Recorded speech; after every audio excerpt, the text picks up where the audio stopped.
Hey girl, you trying to hit this? Oh, you know exactly what I need.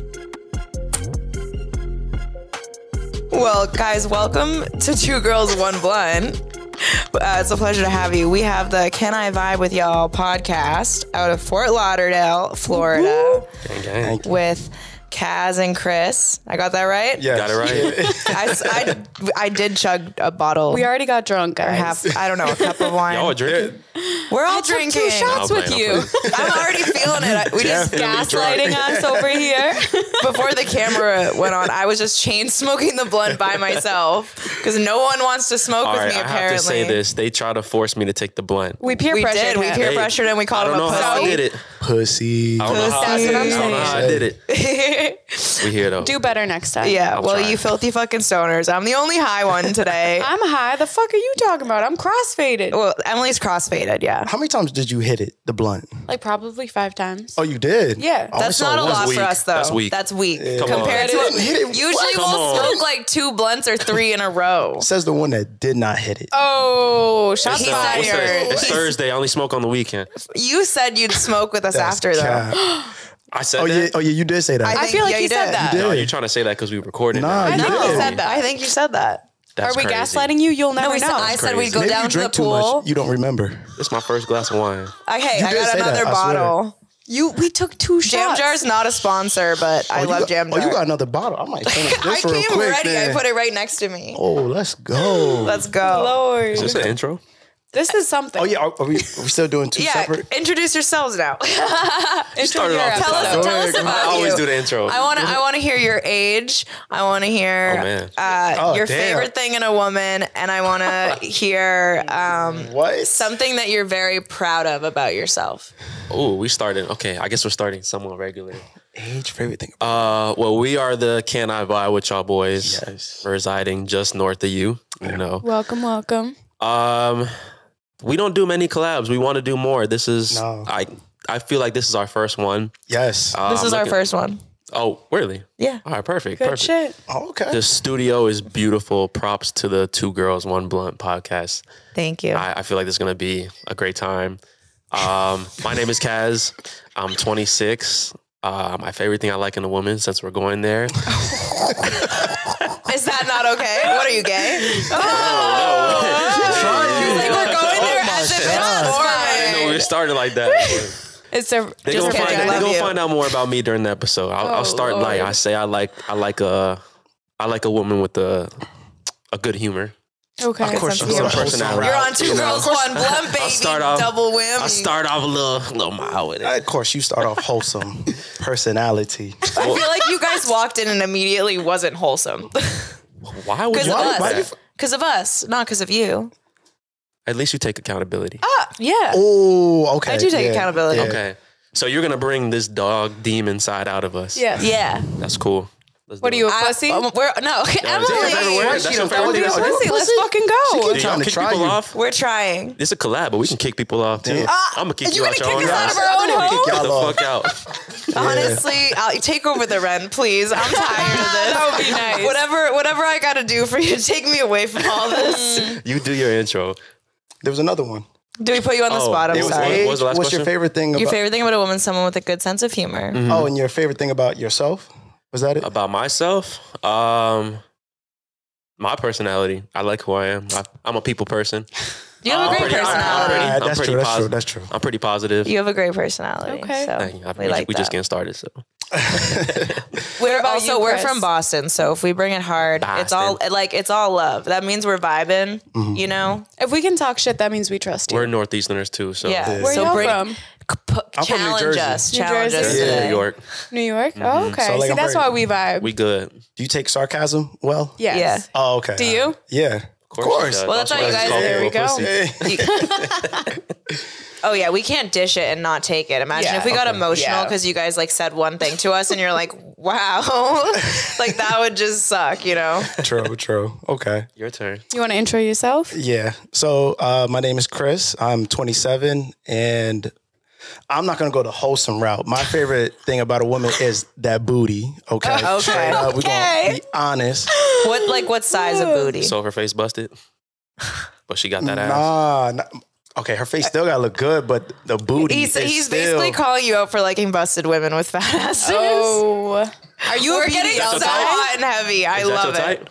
What happened? Is that your type? No, you know my type. The more busted the face, the fatter the ass. I like the plastic look, so how can her face be busted? So are you a BBL guy?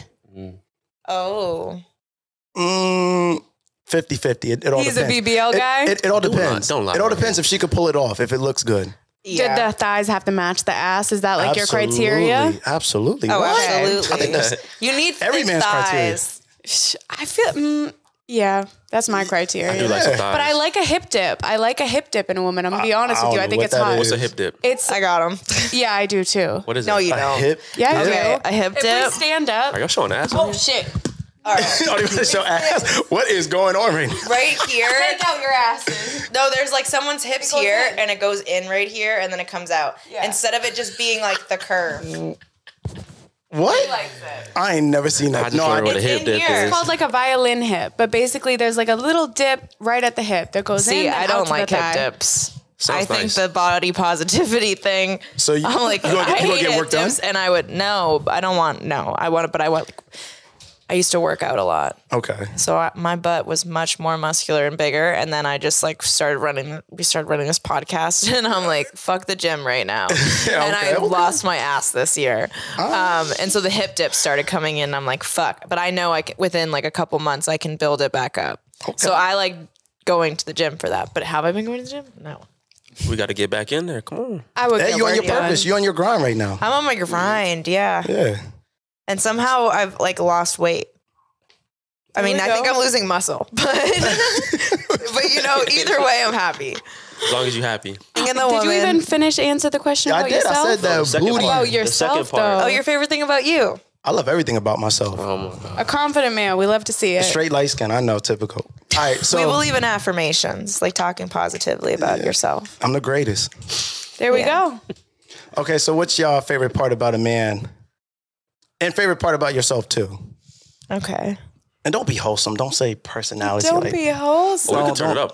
I'll give both answers. I love I don't know. I think my favorite thing about men. Oh, I don't know. I like a good butt too. I'm just saying. Why is all women into butts? Like, You got to get on your squats, I don't my think boy. that's a new thing. I do not think that's a new thing. Here's what I think a man with a nice ass says. I think it shows that he's hardworking. He's well-rounded because the Literally. guys who have big like asses, they're working on their legs in the gym. They're not just like working on their vanity muscles, and so they're caring more about like their body and like overall. I don't know. Or they're a hockey player. it could They be got- natural though. How do you know? Fuck. Or they just were born with a fatty. And Okay, either so way, then he's not I a love hard it. worker. Then how you know? People are just born with Yo, this fatties. I feel like man that's rude. You were born with a fatty. I was Emily. not born with a fatty. I work for my fatty. Me too. Otherwise, Otherwise, all right, you guys stand up. We want to Yeah. see your asses. Emily. Do a little spin. What do I do? I do How it right many here? shots? Kevin. Kev, get into the camera real quick. Show them. There we go. Fatty. Kev, show them Kevin, real you quick. got a nice Kev, booty. Kev, show them real quick. do Let Show them know. the camera your ass. That's our cameraman right here. Shout out to Kev. Yeah. Oh. We showing ass. Hold on. Oh. Wait. Perfect. Whoa. Oh, shit. You do have a nice butt. Hey, yo. Take your ass out, Chris. Emily, how many shots Pause. did you take? 2. That was too many. I haven't had Good. anything I'm to good. eat. Get the camera off me, Kev. You're on another one. Shit, I did legs today. Okay, I would say that like course. physically, ready but for also my favorite thing about a man is just like the being protected and like safeness you feel with them. I don't feel that with women. I like women, but like I think that's something a man I can't get from a woman. I don't know. You know, like someone who's gonna fix up, like just being able to like trust in them. So I like that. And then my favorite thing about myself is my resiliency. Okay. Big words. Ooh, okay. Yeah. Just pushing through the hard times. I don't give up. And I have a vision. Ambitious woman. Yeah. Okay. This is a product of something I have like thought about probably since I like came out the womb. Every Since you day. came out the womb. Of like working towards what I want to do. Yeah. And then but like with trauma and everything, a lot of people would have given up, I think. For sure. Okay. It's not an easy thing to do. Yeah. What's your favorite thing about your body? My body. Interesting. Not the hips. No. At least right now. I think my favorite thing about my body are my eyes. He's just mad because he didn't take his ass out. Your eyes? Well, did you ask consent? You just ordered this, Emily. I did. I'm All peer right, serious pressuring. question. Did you put contacts in and that's your real eyes? These are my eyes. Good question. Okay. No, she has pretty eyes. So Okay. I think my eyes since stare through people's since we're on soul. audio, you got to describe a little bit. I'm seeing like a greenish, Oh, little bit of Should I put the hazel, Oh, I see flashlight like on? blue. little bit of blue. They're a For my- bunch of different colors. I Very feel glossy like. though. It's not one color. So what is your color? I think that's it. Oh, okay. Like they change. So I was like born. This is so crazy. I was born with hazel eyes. This sounds so weird, but I used to say every day in the mirror, I'm like, I'm gonna have blue eyes. I'm like, I'm gonna have blue eyes, and I was like, people were like, it's never gonna happen. I had like greenish brown eyes, and my first license said hazel. And then when I got to college, I don't know, I think like one day I started looking at everyone's like, yeah, you have blue eyes. People started coming up to me. And instead of saying that you have green eyes or hazel eyes, everyone was like, no, you have blue eyes. And I'm like, what are you talking about? Because that was like weird for me. And then they just started changing. They started getting more blue as I got older. Damn. Okay. shit. Manifest. Kinda Okay. jealous. Yeah. Okay. Basically, I'm a magician. I'm a witch. And if I can change my eye color, what else can I do? I'll walk into a room and Jamie will be like, I'll be like, what are you doing? And she's like, I'm trying to move the wine glass. What be going on in here? A lot happens. I wish she was lying. I'm like, I'm going to get superpowers one day. I swear to God. I've always wanted to be a wizard. What about, because you got to answer the question too. I think You're you're gonna the be a last wizard. A wizard? Why? You're a wizard, Harry. Nobody watched Harry That's like- Potter? You don't like Harry watch Potter. fantasy? I'm actually not a Harry Potter fan. I What? love fantasy shit. I just learned something new about you. Stop it. Hate Harry Potter. Go fuck didn't have a yourself. childhood. Is it I'm because sorry. people like I Harry liked Potter? everything but didn't have- Harry Potter. What did you like? Oh, I had a childhood. Oh, Magic School must be Bus. nice. I love the magic. That was School good Bus. shit. All right. Okay. That was out. good shit. Come on, the teacher. Do you like Marvel or DC? I'm a Marvel guy for sure. Okay. DC, I could rock with it, but Marvel, top tier. Yeah, I agree. What about you? You supposed to be next. What were the questions? What's your favorite thing you like in a man? And, yeah. Okay. Favorite thing I like in a man. Your age. My age? Yeah. Apparently 27 fucking years old. mad yeah, he called her disrespectful. You called her old. old, low key. It's because Low key, low key. Who said I'm that? old. You called her old as hell. Yeah. Yeah. Me. Yeah. It was a joke. I was playing. I wasn't He was laughing. dead ass. I was just telling a joke. Dead ass. Serious. But I'm 24. There's so much drama here. I'm living for it. Who's going to fight by the end of the night? You too. Fighting or wrestling? You know what In a tub wrestling of leads Jell-O. to? Wrestling always leads to bad stuff. Is that just because I've dated fighters? Let me find my questions. Hey. Okay. Okay, my questions. Favorite thing I like in a man. His Physical- uppercut. It's upper. It's uppercut. His uppercut. If he can't uppercut, I don't want him. Like, Wait, Yeah, what? like fight. Oh, Emily How loves do you find fighters. that I love out? fighters. I watch him fight. That's new. Okay. so you don't I've want to be with a never- man unless you see him fight first. Yeah. So almost Really? like be a protector almost. Well, yeah, so This I is guess it new is to me. similar. Like, Okay, I yeah. need a man who's a protector who I can feel safe around, Right. who would protect me in case if there was a fucking apocalypse. I want my man to be able Yeah. to fight the zombies. I'm a weak to get little all bitch. that shit to Walmart, get me all the fucking groceries, and save my life. That's what I want from a man. I'm saving my own life first. Yeah. Zombies here? Mm-mm. Well, you're also not a cat person, so Yeah. deal There's shit breaker. coming for you tonight. I do not like cats. I've never said that on our podcast. I am super allergic But to you like cats. them, right? We You have just can't 5 be cats around in our them. house. I don't like pussy. I'm playing. She did ask if you were gay. Do you eat I'm not gay, pussy? for sure. So- I'm not okay. gay, I promise. I promise. I'm going to put that on the record. We're just gonna cut a clip of you saying I'm gay. No. Are we going to do our own edit too? Whatever clip you post, we going to post our clip too. It's gonna be a war. We should start a fight. A clip fight? I'll walk PR off right fight. now. Then you said, what's your favorite thing about yourself? That's the last one. Did I do non-physical about a man? Oh yeah, so you gotta do physical now. I did physical. Uppercut. I ain't not physical. That's physical as fuck. That's more like personality. Uppercut my because you- pussy, daddy. Emily had wait, too what'd many you say? shots. What did you say? Uppercut my pussy, daddy?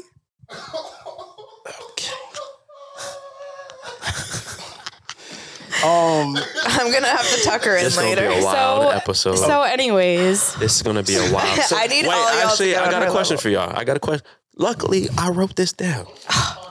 look at us. What is the sexiest thing someone could say to you in bed besides uppercut my pussy? The The sexiest. sexiest thing. How do you categorize sexy? in your own vision. So he's like pressing you down into the bed, like choking you, and he says something in Emily, your you're makes you ear. more wet. aggressive. See, you get into the choking. I was just talking about saying something. I see haven't what type had of sex woman in a you are. year and a half. Oh, you So know, I'm you just can like say or physical act that he does. lying? She's not. Wait, you I'm said not. how long? a year and a half. I've been celibate. Capping. Come on. There's no cap. You don't gotta lie to us. bro. I'm No, not lying. I was celibate for 8 months prior. Then I got a boyfriend for like a year, and then I went celibate for 3 months again. We do that a lot. We're healing. I don't. We're working on ourselves. It's hard for me to believe this. The way y'all been talking. Exactly. But Don't you that's think just it's a like character. pent up energy? Oh yeah, that too. So it's just a bunch of sexual frustration built Yeah. up. Yeah, we're also very creative. So sexual energy and creative energy is the same thing. And you telling me you never want to release that? You do, but it's also, I think, willpower is really important. And I think being able to control your like sexual desires says a lot about you. And being able to like choose yourself and work on yourself and not like be blinded by dating and like fucking random people that don't mean anything. That's powerful. And I think everyone should have a fucking And you time both where have they're that celibate. willpower. Well, I have Absolutely. a rabbit too. It sounds boring. A rabbit. And we have rabbit. sex What's a toys. rabbit? A rabbit. It's a dildo, and then it has something for your clit. So like you fuck yourself, and then and I have one that thrusts, so it goes in and out, and then it hits my clit. It's beautiful. Yeah, I also have a thrusting dildo. It's beautiful. If she didn't have the dildo, she would have been fucked. So we know what's replacing it. So you're Same thing. still You guys getting not you're still jerk getting off? off. Not only are you getting I am replaced, getting off. it's doing a better Exactly. job. That's why you're not it's- fiending for it's so dick right also, now. though, I think that both of us, when you go through something in a relationship, every person is the problem. Like it's never really just one person. Like there's always things that you can take and grow from the relationship. Mm-hmm. And so if you start learning, like, and you self-reflect and you're like, oh, this is also how I played a role in this ending, then you need to take time to heal those toxic behaviors. And you can't do that if you're distracting yourself with like vices. So here's the thing. I haven't been single my entire adult life. So 18 to 24, I was in a relationship. Like I was like a long-term. Different relationships? Yeah, serial monogamous. I went from a year and a half to 4 years. So I felt like I had never gotten a chance to actually know Emily. And I wanted to know Emily. I wanted to know what she liked, what she stood for in a relationship. So I wouldn't allow myself to get back into those shitty patterns. What was going on in my head that led me to be more toxic in the relationship. And I really wanted to figure out like who I was, what I wanted to do, and focus on my career. And for me, that meant taking away sex because honestly, if I fuck you, I catch feelings. She's going to want to get married. Yeah, so I you're one of can't do those. it. Off the first fuck. Not off the first fuck, but Second like, one. but also like having sex, I'm gonna fall for you. You know what I'm You're saying? also not going to fuck somebody that you're not like having some sort of connection with. You don't know how to detach yourself? No, and that's what I'm trying to learn. It's you usually know? harder for That's women. tragic. Though. What happened? It's usually harder for women. Especially if there's like abandonment. I think codependency plays a huge role in that, and you've developed that from like from your like parents and That's from me. friendships and maybe never feeling like desired. So you find that person you love, like that everyone like fights for that, you know, and wants that. So then you me, try to love me. hold on to it so tight and you create your whole life around it. There's so many people I know in relationships who are so codependent. So are you staying celibate more so because you feel like you're going to fall in love with these guys? No, I think it's to get to know myself way more than it is because I'd fall in love with guys. Yeah. So Emily's done a lot What's of your healing and percentage growth. rate? Like if you met 10 guys and fucked all of them, out of 10, how many would you fall in love with? what? That's like 10. I don't know. Thank you. 10 guys. 10 out of 10. Because I don't No, think she it would get work the that ick. far. I would fuck 2 and then I'd be like, okay, I'm in love No, with that's you not the now. question. I Okay, said if 10. I fuck 10 guys in an alternate reality. in an alternate 10. reality where I have one night stands, probably like 10. 3 out of 10. Emma, Be capping. Cass. Oh my Why are these God. caps? come on. Why am I lying? So here's the thing. I'm not just going to fuck anybody. If I fuck you, I have to be interested in you. You have to have a good personality, like you were saying. And I have to feel something. Like I don't have to be in love with you, but I have to be able to like you as a friend. And if I don't like you as a friend, I can't fall in love with you. So the guys I'm fucking, I like as a friend. So if I like 10 friends and I fuck 10 friends, I might fall for 3 of those. 30%. That's really not that bad. So they Math. all 10 of them have a great personality. There's a lot of people out there with good personalities. You can have a good personality and bad factors for a relationship. We're not talking about relationship. I mean, everyone's not But you're perfect. saying falling in love, so like You could be digmatized and think you're in love. Oh, God. yeah, I that's have facts. been. That's I facts. have been. She said that. I can be digmatized though and still cut you off like that. Can you It's really hard. do you? It's No, hard. she can. Do you? Oh She no, can. I'm a cold one. You fuck with me, it's I'm not doing the back and forth. How do you cut people you're off? done. Like you never speak to me, you never see me. You ghost? No, You hit them up. I'm always gonna communicate like how I feel and what's going on, especially if I'm like upset about something. But also if I see someone like giving weird behavior, like they're cheating or something, like you're done. And it's like, and they already know that conversation. That boundary was set up front. You disrespect that boundary once, I'm not playing with it again. What if they didn't cheat? What if you just not feeling it? What you saying? Then I absolutely let them know because you have to. I have genuine respect for the person I'm dating. Why wouldn't I give them that? Especially, I would want that. Okay. We gonna fact check all of this. Yeah. Okay, Go ahead, yeah. So 10 women. Which percentage would you guys fall in love with? 0. You fucking. Maybe 0.5 because maybe one of them might be a little bit better than One of the them other throws it back and you're like, oh, God. Damn, I think I'm. What does it take for you to fall in Why love? are you capping right now? Right? You Men have more You're feelings. a lover boy. Everybody knows that on our podcast. You're talking about 0.5. Nah, Don't act like a tough guy I don't be now. loving everybody. I'm selective. He's I'm a lover selective. boy for I'm real. selective. It's 10 out of 10. I'm select. 10 out of 10. Yeah. Come on now. Come on now. If she does something nurturing and then y'all fuck, That's the 0.5. She makes you a sandwich? then you gon' fall in love. If that sandwich busting, and 9 other bitches did make me a sandwich, then she the one. And the way to a man's heart is through food. It really is. Food and a massage. Some. What do you think is the way to a man's heart? Oh, that's a loaded question. He's not a foodie, so. Is he a lover boy?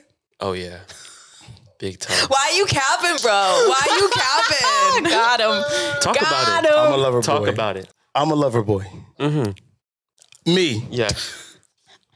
Do I need to say Why names? you capping? Do I need to right say now? names? Why you don't? Didn't you have a date on Sunday? But I canceled it. Oh. Why'd you Okay. cancel it? Or technically, I stood her up, but So you didn't You cancel? asshole. Why? You just ghosted? Yeah. A lover boy and an asshole. that's what I normally do, to be honest. Why? You're a ghoster? Yeah. Wow. How old are you? Oh wait, can I get some more? Though? Oh, yeah. Can I get some more? I'm gonna need that. You get some more. I'm gonna need that. I need some too. Talk about it. No. For real. Tell them the truth. Right now. Tell them No, tell them the truth. because you be stretching the truth. You think I'm a lover boy. No, I'm talking about me. You talk about I'm a lover boy. Nah, he not a lover. Actually, you tell him the truth. Thank you. You tell him the truth. Tell him how you are. I don't believe in dating. I don't believe in marriage. I don't believe really in falling in love. So that would be 0 for them. So who hurt you? Nobody. Was it your mom? What happened with your mom and your dad? Oh. Here we go with this. They all do that. They all do that. Because I'm that's still waiting to hear exactly the what story. it is. Oh, you still don't know what happened with his mom and We're dad? on episode 80 something. I don't think it's a mom my and dad mom and thing. dad? I think it's an ex-girlfriend. And Somebody- you got cheated on. I'm still waiting. I to hear had the story. one girlfriend, and to answer the parents thing, There we go. both my parents are together. They've been married for like 35 years now. Being together So- doesn't mean it was good. No, it's perfect. They move like a unit. I'm not even joking. Do you want this Really? back? Or they're very. So you- honestly, I would call them or consider them a successful relationship, but I just don't want that. Wow. Yeah. What made you that way? I'm actually curious to hear that too. How you got parents? Because we never really talked about this, but my parents actually split when I was younger. Okay. And if you were to compare us, I would be more the lover boy because of you how are. he is. He makes me look like a lover boy. You are a lover But boy. you would Well, think so that my- would be me because my parents actually split. So my brother's actually the opposite because my dad cheated on my mom and he is a lover boy. Like yeah. he won't even fuck you if he doesn't have genuine feelings. He could see you for months and not care and be like, no, I'm gonna wait. And he's like the complete opposite. That's him. I'm not waiting months. He don't fuck on. get it He don't twisted. fuck on the It's the first night. guys but with like good parents, I feel like. you definitely like there's I still love something my that was parents. still lacking, or you watched something in an interaction or like behavior. I don't know. I feel like I'm not gonna wait months, but I'm not the type of guy where if we don't fuck the first night, all hell breaks loose and it's the end of the world. I'm like, damn. 5 dates for him. 5 5. dates? 3 to 5 dates. that's good. He wants to get to It know depends. you. you should. He likes personality. Listen, you're in South Florida. If you're not getting to know the girls you're Yes. fucking, God, Yes. good luck. I've done both. I'm not risking I've that had shit. one night stands, and I've had some will go on like 3 dates before we fuck. I could do both. It depends on the woman. What Yeah, you it been depends doing for on the the past energy. year? Huh? What you been doing for the past year? What? It's been like dates. You ain't really had like one night stands like that. Oh. Yeah, because I'm getting one. older. I'm You not trying to stick my dick in everything. You had one. We'll go on a date, and then maybe the next time we fuck, What's the longest you would wait to fuck a girl? probably the longest. What's the longest you have? I think the longest dates. I've waited was probably like 5 dates. And how long of a period is over 5 dates? Because that was could be like probably 2 months. That's probably like a month. Yeah. Okay. Like once I a think week, that's you see good. them? Once a week? Just see them like once, twice a week. Yeah. But I'm the type of person like I'll fuck with one person at a time, even if we're not official. That's the person I fuck with. Yeah. And if that ends, whatever. Yeah. Because I have my whole face. All right. AKA so I ain't trying lover to. boy. Love a It's a boy. lot of pussy out here. Do you think a hoe phase is important Yes. for women?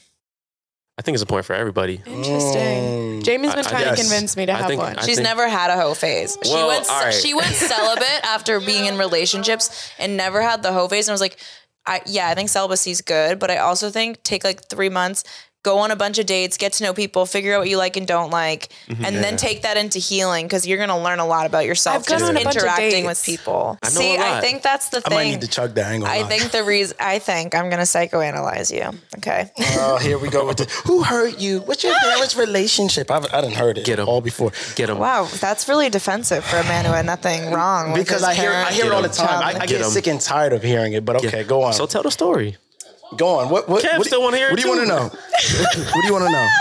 I think it's important to talk about because every like relationship that anyone has, friendship, like coworker, boss, like mom, dad, whatever, like all of that is based on people and how they were raised before like their parents. You know what I mean? If they don't heal that shit, they're taking all those toxic behaviors. It doesn't have to just be in a relationship.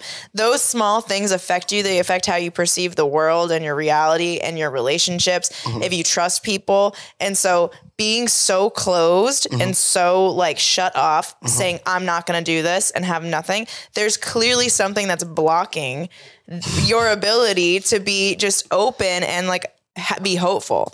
Get him, Okay. James.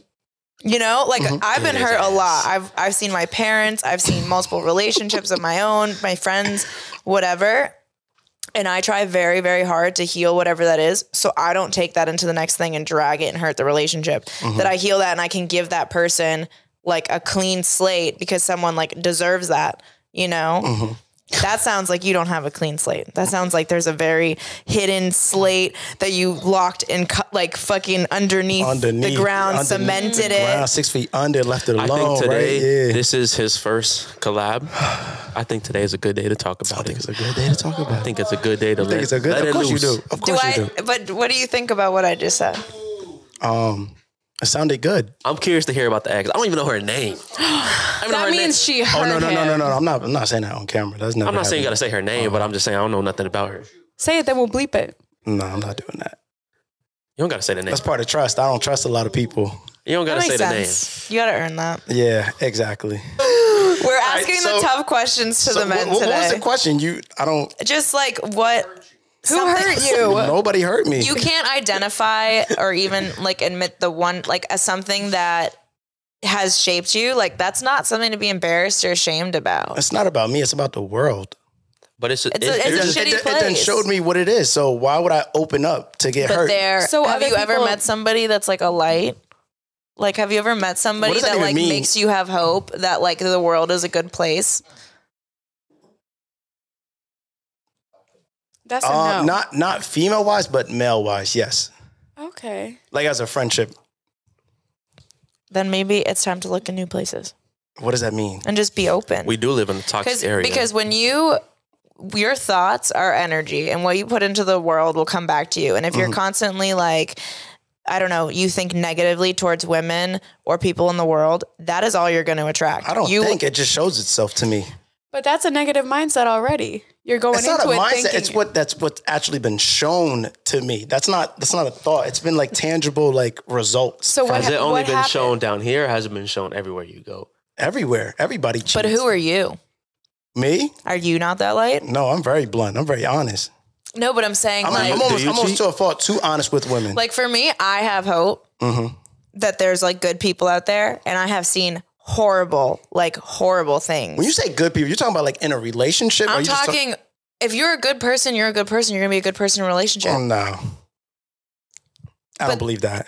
You don't believe there's No. good people? So I'm a bad person? So that's what I'm saying. I mean, you could be a good believe person, so but- strongly that I am that person. Okay. Like the loyal, like the person that somebody would want. And you're so funny. He's like rolling his eyes and Go ahead. a little diva over there. I've been waiting on this. And so I believe, because I know how I give love, that there's somebody else out there Okay. that can also do that. But you don't believe that. Good for you. I kind of have the mindset where there is a lot of negativity and evil in the world, but I don't look at it. I don't leave the house. I'm like, damn, everyone's bad. Literally every person I encounter is a bad person. Are we talking about relationship? Or are we talking about in I'm talking about in relationship. In That's general, why I don't date. In general. But if he's yeah, your of course, boy, I if believe he's there's your good boy, people. you're saying relationship or not, but he's your boy and you can't open up to him. I do open up to him. But he just said he doesn't know you after 80 episodes. I know pretty much everything except that one part. About like an ex or like what made him so not. about relationships. Yeah, I guess so. We'll talk about relationships. Okay. This isn't a therapy session, so I don't like. Good, because we'd be charging you. Okay, I'm good. all I know is, did she do you wrong? No, it was mutual. So y'all both did each other dirty? No, we broke it off. I moved to Florida. She was living in New Jersey. That's where I'm from. I moved down here. Why are you scolding me like that? You looking at me like you don't believe me. You got like this. You just So look. I don't wear glasses, so if I'm squinting a little to see you. Oh, she's just like you don't believe me. No, or she's something. literally I also blind. think too, like we're all from the Northeast originally, so coming down here, it's very tainted. Ooh, especially down here. It is very very- hard to trust people It is. because 80-90% of the people down here are pretty shitty. So I can understand why someone like him, or just in general, wherever you come from this wholesome area, and then you come down here and you're like, damn, people really ain't shit down here. I also naturally don't open up easily. Not everybody, Yeah, but okay. as a whole, we live in a very toxic area. We absolutely do. I think when we start, like, based on where we were hanging out and where we were seeking like people to get to know, when we started changing that and changing our environment, and when we were more in line with what we want, and like it also takes like you being accountable of seeing people's like red flags and walking away and like not keeping them around to get hurt, you know? And so we did the thing where we were like trying to get to know people and we wanted friends. And there was things that we noticed, but we didn't like, we were like, is that in our head about them? Or like they kind of shitty? Every single one of those people fucked us over. Business deals, work, podcasts, friends down here. But I've had that up north too. Okay. And so that's when we like took to like healing and shit. And we were like, okay, we need to like really figure out who we are keeping around us, because you're a product of the people around you. So like now all of our friends are just very like, a lot of them are celibate. Like they don't fuck around. They're not like those girls that are like cheating. Like we're surrounding ourselves with good women. And You believe that. he doesn't believe that. What do you mean? Yes, I do. You say, like you're scolding us. The judgment. Wait, hold on. I have a resting bitch face, so I also think too, I believe you. I understand if you don't, To an based extent. on what we put online. You know, I think that people make a lot of the judgment, and then you don't get to know the person. You know, but I don't know. Yeah, I am a person where I believe that you can become a product of your environment. So I am when I go out, I'm very... Sip that wine, you sassy little fuck. He's just smiling and smirking over there. Put your pinky up. You gotta be fancy. He's not a pinky guy. I'm good. I'm a pinky guy. Yeah, he's fancy. Yeah. He's fancy. When I go out, I am very mindful of how people can screw you over, fuck you over, do whatever to you. But if I go out thinking every person out there is terrible, then I'm going to become the problem. Yes. Because I'm just walking out with a negative mindset every day, each and every day. So if someone good does come up to me and they're trying to be a good person to me, I'm like, I already blocked them off inside. Yeah. So, I mean, down here, like I said, it's hard because there is so much of that. So when you're a positive person living down here, it kind of fucks you up a little bit in the head because, you're genuine to people, you're nice to people, and then they'll end up fucking you over. So, but I also feel like down here, they fuck you over quicker than they do up north. True. Like you find out within 6 months to a year, as opposed to up north, it took me 5 years to find out that person was a bitch. I feel like they take longer down here. Really? Because up north, they're more blunt and bold. So they'll tell you straight up. Whereas here... Yeah, you could tell up there. If here, they don't fuck it's with you a lot of fake shit, a lot of scammers, a lot of They'll whatever. sell you a dream. Everyone sells you a dream. Down here. Yeah. They sell you a slower dream down here. Yeah. They're going to take that knife and they're going to take their time with it. That was me up north. This is business down here Twisting for that me. shit in. Finding love is not down here. Yeah, we're not here to find love either. At all. That's why I said, like, everyone's like, what do you think about dating? And I'm like, we just got out of relationships. Like, that's not what's on our mind. Our mind is like, get here, like, grow, network, like, do whatever, and then we can go move to somewhere like chill and like not. You say I'm a lover boy, but I'm not looking for no love down here. This is business down here. Yeah, like I said, I'll fuck with someone. One partner at a time, go on dates, whatever. People got needs. I still need someone to accompany me while I'm here. But I don't need nothing serious while I'm down here. Yeah. It's Where would you move to date someone? Like to find somebody to fall in love with? Texas. Tough. Texas. I know why you... Is there a girl in Texas? A girl in Texas. Silly as hell. I'm playing. Nah, I like the state of Texas. Honestly, I don't know though. Our biggest audience is there. That's why he's saying Texas. Yeah, just shout out to them. Oh, speaking shout out to Texas for real. Why Texas? Because that's our biggest I've audience. actually been there 3 times. It's actually pretty cool. I went meaning to go. I went to Austin, Houston, and Dallas. Shout out to y'all. I've been wanting to move to Austin. We're thinking about it for comedy. It will be a good place for comedy. So when I went there, they said, I guess their slogan is "Keep Austin Weird." It's a very big hippie town. Oh, I love that. I went to a hippie It's a big college town too. Oh. So, but I'm not gonna lie. Out of 3 cities, Austin was probably my least favorite. Really? Yeah, because it's a college town. I'm past that already. So yeah, I feel weird going to the bars if with a I bunch was of like young people. If I was going to start my life, start a family, whatever, I don't know if I would do it in Austin. That makes sense. I don't know. I like to travel a lot. I'm pretty open to moving anywhere. As long as it's not like... I don't know where, but like a small town that's unknown.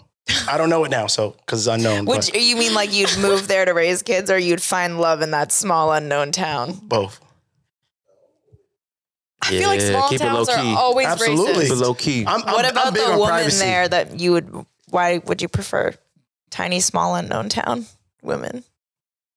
Because there's not much to do there. There's not like an opportunity to cheat. I feel like that's all you do in small towns is fucking cheat with each other and fuck around. This is also the conversations we're all trying to protect ourselves. Well, that's definitely what you do in like big city. willpower. Like, it blows my mind that people don't have fucking risk willpower. management. That's what it's called. Yeah, but just like sounds like you got hurt. Think about it. People didn't get hurt. I agree with you because if you're in a small town, opposed to if you're in the middle of downtown Miami, look at Miami. There's a lot more options here to cheat than there is in a small town. To cheat, and everybody capitalizes on it. Like, yeah, no, I'm not dating down here. Yeah, no, absolutely not.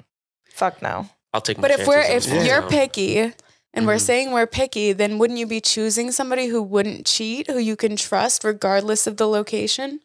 Well, location plays a huge difference. Social media has shown no one has self-control. They don't. I want to say everyone does. Okay, I'm sorry. Most people. Let me be PR. Let me be PR. Most now, people. so people don't get triggered. Most people No, trigger don't have them. self-control, but really everyone doesn't. Social media has shown. I think that your feelings and like how you view it all, like there's a lot of people who feel that way. Mm-hmm. So like people can't get like triggered at that if that's your reality. Mm-hmm. You know? Mm-hmm. How do you think women show their lack of self-control on social media? Like showing that ass. Ooh, that's a good one. So you think that women who show their ass would cheat? I don't think that. 100%. Not all of them. Not all of them. But a lot of them, you could just tell by the way they post their pics. Yeah, she a little cheater. I don't got no problem with the girl feeling herself. It's if men hit you up and you actually entertain it. That's a very important distinction. Yeah, like go ahead. Like I'm confident in myself. I think I'm a very handsome man. I take pictures of myself a lot. That's no problem. Like I could relate to that. Take pictures. Just when men hit you up, don't entertain it. Mm-hmm. Yeah, anyone should have a I problem believe with that. sometimes it's the kind of pictures you post too. Don't even say a thank you. Say you got nothing. a boyfriend. Say you got a boyfriend. You're not a model or anything. You know, you work a regular 9 to 5, whatever you do. But you constantly posting ass pics. To me, that looks like you trying to look for attention. I agree. Yeah. You know, what if it's her business? Yeah. If it's her, I said if she's not a model. Okay. You know, if she on vacation, she posts a little ass pic in Puerto Rico, whatever, cool. But if every week you posting a new ass pic showing your titties and you got a boyfriend the whole time. No, that's weird. That's totally fucking weird. I'm not going to be that boyfriend. Oh, no, yeah, absolutely that's fair. not. I'm not going for that. Okay. You don't agree? That wouldn't I wanna bother hear you? Like if her titties are out and shown. I'm just saying, like, there's a difference. Like Emily, if she takes like, a picture, that's what, it's they're automatic. They're always going to be out. But if Emily's also like, yeah, you know when a woman is taking a picture a certain way. I mean, she looks pretty like civilized right now, but her titties are out. I'm not talking about like she at dinner. They're gonna be out. They're big. She at dinner and she do a regular pic. I'm talking about she do a little selfie and she get the right angle to where just enough titty is showing. Okay. Look at them. What angle would be like they're not out? Like, come on, they're okay. It all depends on the girl that you got. If she got big titties, like obviously, if I show them off. If I took a picture, gonna want to show them off. I took a picture of Emily right now. She's just smiling. They're out. Whatever. They're out right now. But if she do all this, I think it depends. That means they're gonna be out. Squeeze them in a little bit. Come on, you know what you're doing. I think too, though, sometimes there is an insecurity aspect where like men read into a lot of stuff about women and then they assume the worst and then they come at them and they're like, I don't like you posting that stuff. Or like I had an ex who just assumed that I cheated on him with a friend who I have never in like 7 years of knowing this man ever touched him, had a conversation, nothing. And we need a lie detector, but okay. No, she's telling me. I'm serious because he also fucked all my friends, and I don't like guys who have ever shown interest in my friend. If you have shown interest in my friend once, we're done. What's wrong with that? Because I want someone who like. Okay, wait. So if some girl was sliding into both of your DMs, wait, hold on, no. What's wrong with that? He's shooting his shot. Yeah, and you shooting your shot shows me you're not serious. Tell him what you. I mean, you got to shoot your shot at a girl to show interest. But don't shoot your shot in the same group at the same time. Specifically, if it's like a year, someone hit on Emily and they never did anything, and then a year later hit on me, and it was like so far out, it might be different. But if it's like, hey, Emily, what's up? And she's like, nah. So they turn to the friend. This guy right here is the ultimate homie hopper. he's not a lover boy. He's defending himself. I'm not a lover boy. You are not a lover boy. No, are you a fuck boy? Would you consider yourself a fuck boy? I am. Bro, just speak your truth, bro. You love I have high self-awareness. I am. I'm a fuck boy, 100%. No, I'm talking about you love going for the friends. Oh yeah, 100%. Yeah, I want the whole. Of girls they you've all already bad. I'm fucked? trying to get every single one of them. So if you fucked a girl, you go to her friend after? That's fucked. I love y'all. I love y'all. Hey, but some of them be going for it. Yeah. Some friends do not care. Shit. They do not care. I think it all depends on the look. If they all look at you and they think you're handsome, they'll shoot their shot. They'll take their time. I think it depends on what phase of life you're in. If I was like in college, I don't think I would have cared because I think that's happened where we've been like, yeah, we fucked the same person or like we fucked twin brothers or something, like whatever. I've never been the type to take pride in being Eskimo bros. I don't think we're Eskimo bros with anybody, to be honest. So what if a guy like hooked up with her and then like some time went by and then tried to hook up with you? It would never be a consideration. No matter how handsome he was to you. It would be never a consideration. No. Really? That's like, I would sit there and if he was super hot and she didn't like him or have any feelings, I'd be like, he's hot as fuck and I want to do this, but like I would never. Because it's loyalty. You have to be able to like trust yourself to make good decisions. Wait, what about you? How do you expect people to be good and trusting if you don't if she don't give a fuck about him, like you could just hit real quick and then be like, yeah, you're just. But we would know that about each other. We would know that they don't give a fuck about that person. If she didn't give a fuck about him, You still It'd wouldn't? be weird for me. Yeah, I don't Why? like that. Somebody she fucked? No, someone you fucked, right? No, because we and then live you in didn't the give a same fuck about house. it, That and then means he tried I to come heard after it. you, but you found him. No. But you found him attractive. Have you ever fucked one of his girls? No, we don't do that. Exactly. I got a it's question. weird. I got a question. I'm fucking with a girl. Mm-hmm. It ends. Mm-hmm. 2 years later, she wants you. You gonna do it? I would come to you first and ask if it's okay. If you say no, then What I'm if not you gonna already do it. knew that? I don't give a fuck. If you didn't give, I would still come to you just to reassurance, like to make sure, I like respect you. that. There we go. Like I would do the same. Yeah, like I if would do you're the like, no, I don't really care. It's been like mad long. Go ahead, have fun with that. 'cause Then I would go do it. We don't like fucking with the same girls. Yeah, I think if you're like, it's been mad long, go ahead and do it and you don't care. Like, I totally understand that scenario, but I think we're just like, we're very close. Like, I don't know if men get as intimate as like women do in terms of conversation and your thoughts and like how deep things go. Mm-hmm. So it's just it's odd. It would feel weird and uncomfortable. And there's so many people, like, why would I have to do that? Yeah, usually It like just makes me uncomfortable knowing they wanted my friend, not me, first. Yeah. usually like once we know one of us. So if mess he with wanted a you girl- first, what happened? What happens then? If she wanted him, she would get him. Yeah, Okay, I mean, I'm not. okay. I think like I don't think anyone I've fucked in the last couple of years isn't somebody that I'm like, I'd want my friends fucking. Like, I fucked them for a reason, you know? And so then it would be weird. No, that just made me nauseous thinking about that. Yeah, you think of all the people and you're like, I could never do that, even if it was years. So- yeah. What about a threesome at the same time? You know, we Weird. talked about that. I think I had a question. Related. We're actually, no, we're not intimate. We both find him attractive. Like, let's. We are so He just look good. We're so uncomfortable with each other, Why like not? sexually. We're not the Yeah. friends that like make it. We've never made out. We don't really touch each other. I'm like, Emily, can you please give me a massage? And it's just like awkward, and we laugh, and it's very uncomfortable. Wait, I gave you a massage last week. It was awkward. Damn. I mean, when we're like, no, not like that. But I mean, like, It I sounds don't like know. that. You know, we're just not. I'll get better at massages. No, it's not the massage, Emily. Of course, I want the massage. I'm just like, you know, we I don't got a touch. question for y'all Yeah. because we were talking about the threesomes. If a couple came up to you and asked you to be their third, how would you respond to it? Oh, it depends if they're sexy or not. Both of them? Yeah. I would do it. I've been asked so many times. What would be your ideal couple? Have you said yes? No. No, pardon. not being asked. Been asked like by multiple couples, and there was a couple that I know they're now married. Both of them were very attractive, and I got along with both of them. And I think that I was in a point in my life where I like didn't see myself as attractive as them, and I was like, why do they want to fuck me? And I felt like weird, and I was just like, I don't know if I can like cross these boundaries, and am like scared. I was scared, so I like said no, even though I wanted to. Like, I was like, yeah, they're hot as fuck. This would be super hot. And So you thought you weren't good looking enough, so that's why you said it was no? like, I just felt like I'd be like insecure, and I'm kind of awkward. Like, I can talk about sex all day long. You put me in a man in a room and it's about to happen, it's a different person. I would I'm never like, guess. yeah, I'm like, Get intimidated? You look like you be. no, I get like very out there. nervous. Like the last person I slept with, I literally was like, I felt like I was like shaking. I was so nervous, and I was like, it takes a lot for me to be like intimate with that person. And So I got a- once I I'm got a comfortable with question. them, I'm fine. But like the first time and stuff, I'm uncomfortable. So you say you can be very uncomfortable once it hits. We were doing a little research. I'm on your page, and I see this pinned post Oh, I know.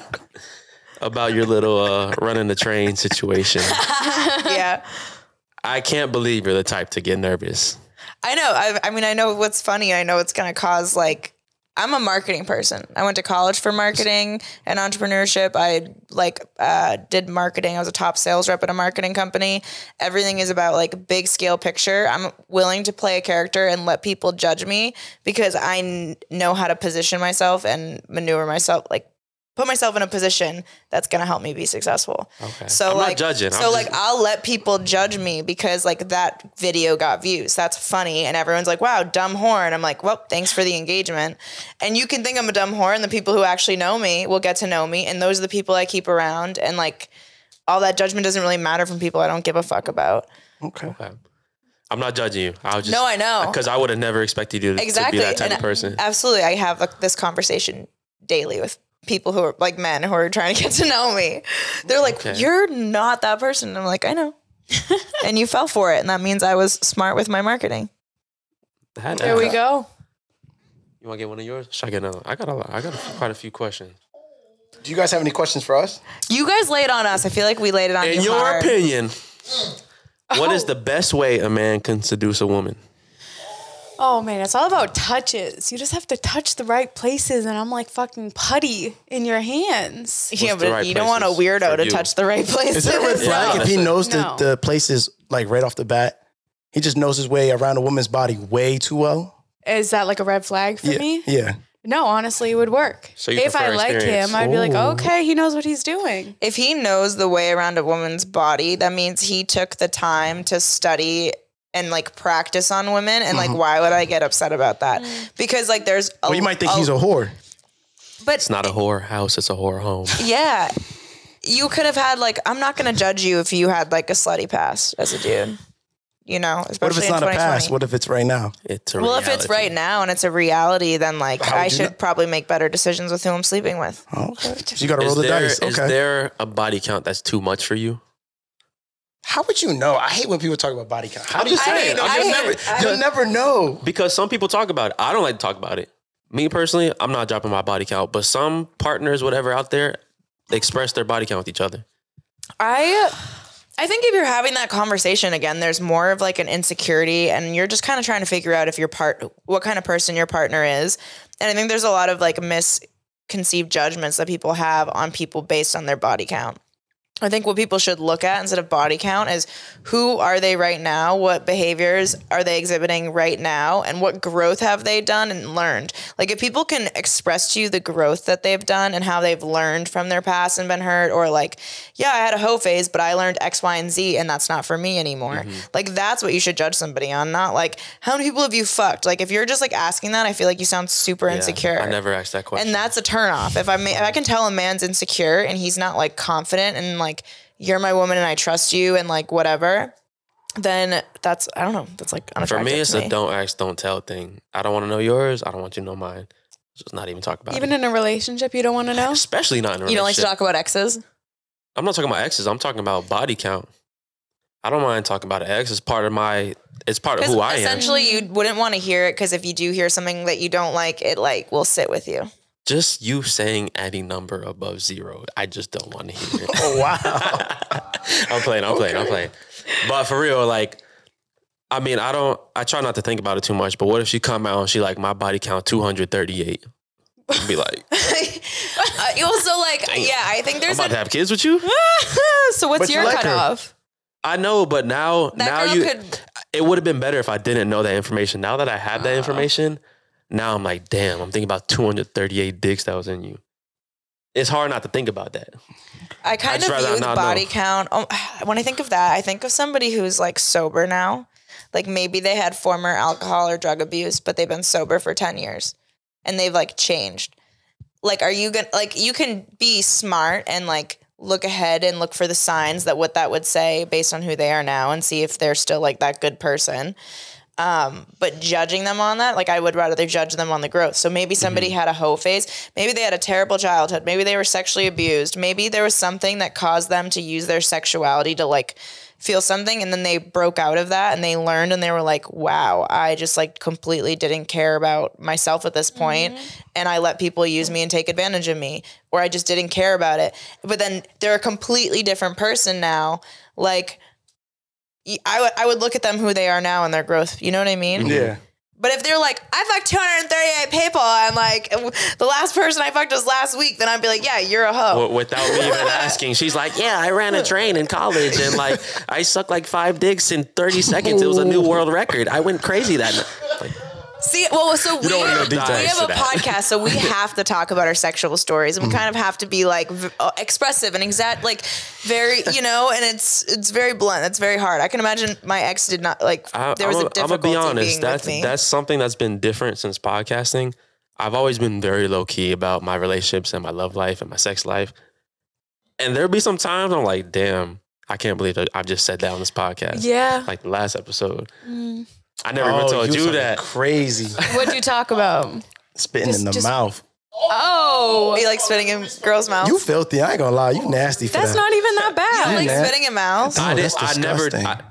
With this story, I had never. Would you let a man spit in your mouth? I have. Yeah. Like I'm talking about like a loogie, like let it. Okay, that's disgusting. Is there snot? No. But it's like it's pretty big. Like it's just dripping into your mouth. All right, then. Long story short, it was my first time doing it. We were drinking wine, and I spit the wine into her mouth. I don't know what made me do it. I don't know what made me do it. Hot. Yeah. See, everybody different. He also doesn't eat ass, so. Yeah, so he's not our man. Yeah, you said what? Can we you said what? I feel like because you wouldn't spit in someone's mouth and you wouldn't eat ass, that you wouldn't be a consideration. Okay. Like that. Damn, hold on. What? Well, because consideration in what sense? Because sexually, like if there's things you want, like a man, if I'm gonna fuck, I want to be fucked the way I want to be fucked, and I like that stuff. So like, imagine you like are with somebody who's like who doesn't have the same kinks as you. You know, and they're almost kind of, he's turned off by my kinks. Oh, wait. Are we recording right now? Are we like in talks right now? We're definitely big dancers. But yeah, I'm all about dancing. I don't sell dreams. That's one thing I'm very big on. Like, I'm all about having fun, having a good time, and what happened? Everyone's calling me out and says you do sell dreams. Wait. I don't sell dreams. Because you don't sell dreams. Cat don't even be out with us. He just don't do that. You don't sell dreams. But if you're going to say I sell dreams, then you can admit that you sold a dream, what you told me about today. Oh, what'd you tell him about today? Come on. I told you that earlier. What? I kind of ghosted. We said, yeah. But all right, for the most part, overall, you don't sell dreams. Yeah, I don't. I tell women straight up, like, I don't have feelings for you. Sometimes it's a turn off. It bites me in the butt, but I tell them straight up, like, just treat me like a piece of dick. Really, I tell women straight up, like, just treat me like that. That's it. You want to be used and abused? Yeah, that's it. Like, I am just a piece of meat. Honestly, that's it, because I got things to do. Like, I don't catch feelings for me, because I don't want to see her hurt at the same time. I understand I could put myself in a woman's position. Like, don't catch feelings for me. I'm not the guy for you. And you know what I have to say? I think that's to an extent. I like when guys can just be upfront about their intentions. And most there's women going to be respect that. There are women who fully respect that and will engage because it's a conversation. You're communicating. That's the main point. I've learned with most women, they want that position of power to choose. So if I tell you, like, this is what it is, then you get to choose whether or not if you want to do it or not. Yes. And just want to know up front. And then you get a choice to put your feelings to the side to do, yeah. But the issue is there's a lot of women who lie to themselves and they're like, I can do this. And they're very unhealed. And then they catch feelings and then they go crazy. And then they go, like, they just like fuck up their lives because they get themselves into these situations with men that they know are going to hurt them. And it's dumb. Be a better fucking person. Heal your shit because you're doing it to yourself, and no one likes getting hurt. No one does. I had a friend this summer, and she like met this boy. It was already a bad situation because the dude wanted her friend. I'm totally talking about this. Hey, what's up, girl? The dude. I'll talk how I feel about it. I don't care. I'll send her the episode. The blunt hitting now. Okay. Yeah, so it was the wine. We definitely have distanced each other since this happened because I just didn't like the vibe of what was going on. But the guy was out with her friend, talking to her friend, and she and him danced and they had like an undeniable connection dancing. And so he basically said, I want to hook up with you. And her friend was kind of upset and she kind of went behind her friend's back and was like, well, he didn't really like her that much. And we vibed. And I'm like, that's shitty. That dancing, that's shady as fuck. That is a love language. Dancing is a love language. And I looked at her and I said, hey, I know how it feels because it's very rare to meet somebody that has the same dance vibe as you and you can connect. Like if we're all dancers, we know what that is, and it's something undeniable. That's the prerequisite to fucking. But I like to hold my friends to the standards that I hold myself to, where we talk about willpower and self-control. And I'm like, that's your girl. Like don't do that to your girl. So it's hard. I get it though, because like if you're the friend who can't dance and you just kind of waiting, and then that guy dances with her friend, and they click like that, it's hard to deny. But as a friend, should you be dancing with your girl's man? It should have never happened in the first place. It all depends on the type of dance. Well, she was like, he's Colombian and that's just his culture. I'm like, that's a fucking lie. You know it's a lie. How were they dancing? Yeah. I know how they were. Because Hispanic culture, you could dance with someone else. Was she grinding on him? Yes. Dropping it. Damn. Dropping it. He that dude. Right. So guess what? They end up fucking all summer and having a thing. And I looked at her and she was like, he just got out of a marriage. But all these red flags and how he was treating her. And I was like, the fact that he's even doing this to your friend after he's been talking to her for a while, this man is a piece of shit. And she need to be a better dancer. But he wasn't honest about it. He was selling a dream. Selling a dream. You can't do that. Yeah. So he wasn't like, hey, here's how it is. And she was like, yeah, I can do this. And I'm like, no, you can't. I know you can't. She's like, I won't catch feelings. What famous last fucking He was selling a words. dream and she didn't really like. So they go out. She was lying to herself. They go out. The girl's Colombian too. The girl's Colombian. That's partly her fault. I guess she's Hispanic. Plead the fifth. Damn. There's too many defining factors to know who this is about. You already spilled like 90% of it. You might as well just do the 10% I won't say right nothing, now. but I'm assuming you go out. Obviously, she a dancer. You're drinking a little bit. It's dancing. You meet this guy. I'm gonna guess he a good looking guy. Whatever. She probably like, oh, shit. He out here dancing. I'm a dancer. My friend's not dancing. I'm gonna go dance on him. It's not that deep. There's so many other men on the fucking club floor. You're gonna go for your I'm gonna tell you, there are times when your friend, if they can't, that's fucked up. If you guys were at the same club and you knew he brought a girl, you were gonna go dance with her and grind up on her. If he brought a girl, that's fucked. Emily and I have seen like one of us has like been shown interest in a guy, and the other person thought the guy was attractive. Like we both had things where like he's a guy that I would go for. Were they trying to, but the man picks one of us, and then the other person is like, that's it. Yeah. Like if you're going out with your girlfriend and that's not your vibe, then you are not a good girlfriend. Yeah, we're like that too. What was their relationship? I thought it was stronger than it was, apparently. I think the other girl did it to her before. Oh, so it's pretty bad. And here's the thing: two rights don't make a wrong. And I think you got a terrible choice of friends, girl. You gotta. These are mine. I've gone out with girlfriends before where if he wants to dance with one, I don't really care. But we know, like, if I'm going out with the girl I'm trying to take serious. Not serious, but like, you know. You're not going to see him flirting when you go to the bathroom with your girl. That's fucked up. Yeah, but we like. I give him the cold shoulder. Yeah. I don't know how to explain it. Well, would you want to date a girl? No, I do. I let him know, like, don't even try nothing. Even if you find me attractive, like, I'm not into you. You won't have like a conversation with her? No, I don't. I don't do it. How many girls have told you, like, yo, why is he like so angry? Why is he like cold shoulder? Like, I do it on purpose. Like, don't talk to me. See, like, wait until he get back. It's a weird line because, like, if I go to the bathroom, and, I do want to be friends with your friends. Yeah, like, I don't want to be. I'll be telling them. I want them to be. I want them. Talk to me. Y'all got to be friends, but you can be cordial. Like, you have a conversation. You're like, the definition to my girls of an unfriendly hottie. It makes Wait, what happened? You're an unfriendly hottie. Is that a compliment? That's like a term. Is that a compliment? That's a term? I mean, hottie is always a compliment.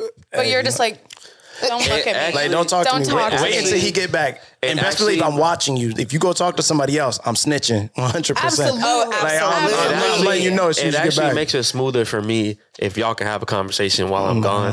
Yeah. Because I get this shit all the time. We're going to talk about this right now. I get this shit all the time. From the girls you talk to? Because we live together. So they be scared to talk to him. But like, you can just talk to him and they scared to chill out in the living room because he just like, don't talk to me. Like, bro, just talk to them. Nah, don't talk to me. Can they look in your direction? Is that okay? Nope. Yeah, you can look at me, but don't like look me up and down. Don't. Like, no. You here for one person. We're not talking about this girl trying to hit on you. We're talking about her trying to have a conversation. We're talking about like girls down here. They homie hop. No, you homie hop, so you're projecting onto other women. I'm talking about women down here. Really women down here definitely homie hop. Yeah, not the women I know. You gonna tell me they don't? I don't know women like that. I don't think any of my friends homie hop. We have a mutual understanding that we don't go for that. No, yeah, we don't do that. It's like if you had a girl over in the house and say you go to the bathroom in your room real quick, I don't want to be sitting there awkwardly in the living room. And like she just, I also know your personality. You're a people person. You like to talk, so I know because you're just gonna be coming from a good space. I wouldn't be exactly. I wouldn't want to sit there in awkward silence. Because he has hope. We could be talking about. This is the one good person I was talking about. No, he's your light. He seems like a good person. I'm just saying I wouldn't want to be sitting there awkwardly. Say you went to the bathroom for 5 minutes, whatever. Like, even if we were talking about the fucking weather, I don't care. Like, I don't want to sit there awkward. It's a turn off if your friend was doing that to me. Like, if I was talking to you and I came over and you ignored me and you were kind of a dick to me and we had to go out, like, say we went out one night or, like, did something as a group and you were just, like, kind of rude and standoffish, I'd be like, why are you this dude's friend? Like, what is it? Because it wouldn't come off as, like, I wouldn't know that you were doing it to, like, make sure I wasn't doing anything. You know what I mean? I would just be like, your friend, someone you think is very close to you, is being rude to the person you like. And that would be like, and you're not standing up for me or like asking him to be nice to me. Like that would make me feel like I wouldn't like that. Good point. Because I mean, obviously, if sounds pretty selfish. What? If you went selfish, you fucking around. If you went to the bathroom, all I hear is me. How does it make me feel? That's all I hear. That's all I hear. If you went to the bathroom real quick and we talking about the weather, obviously she's not trying to fuck me.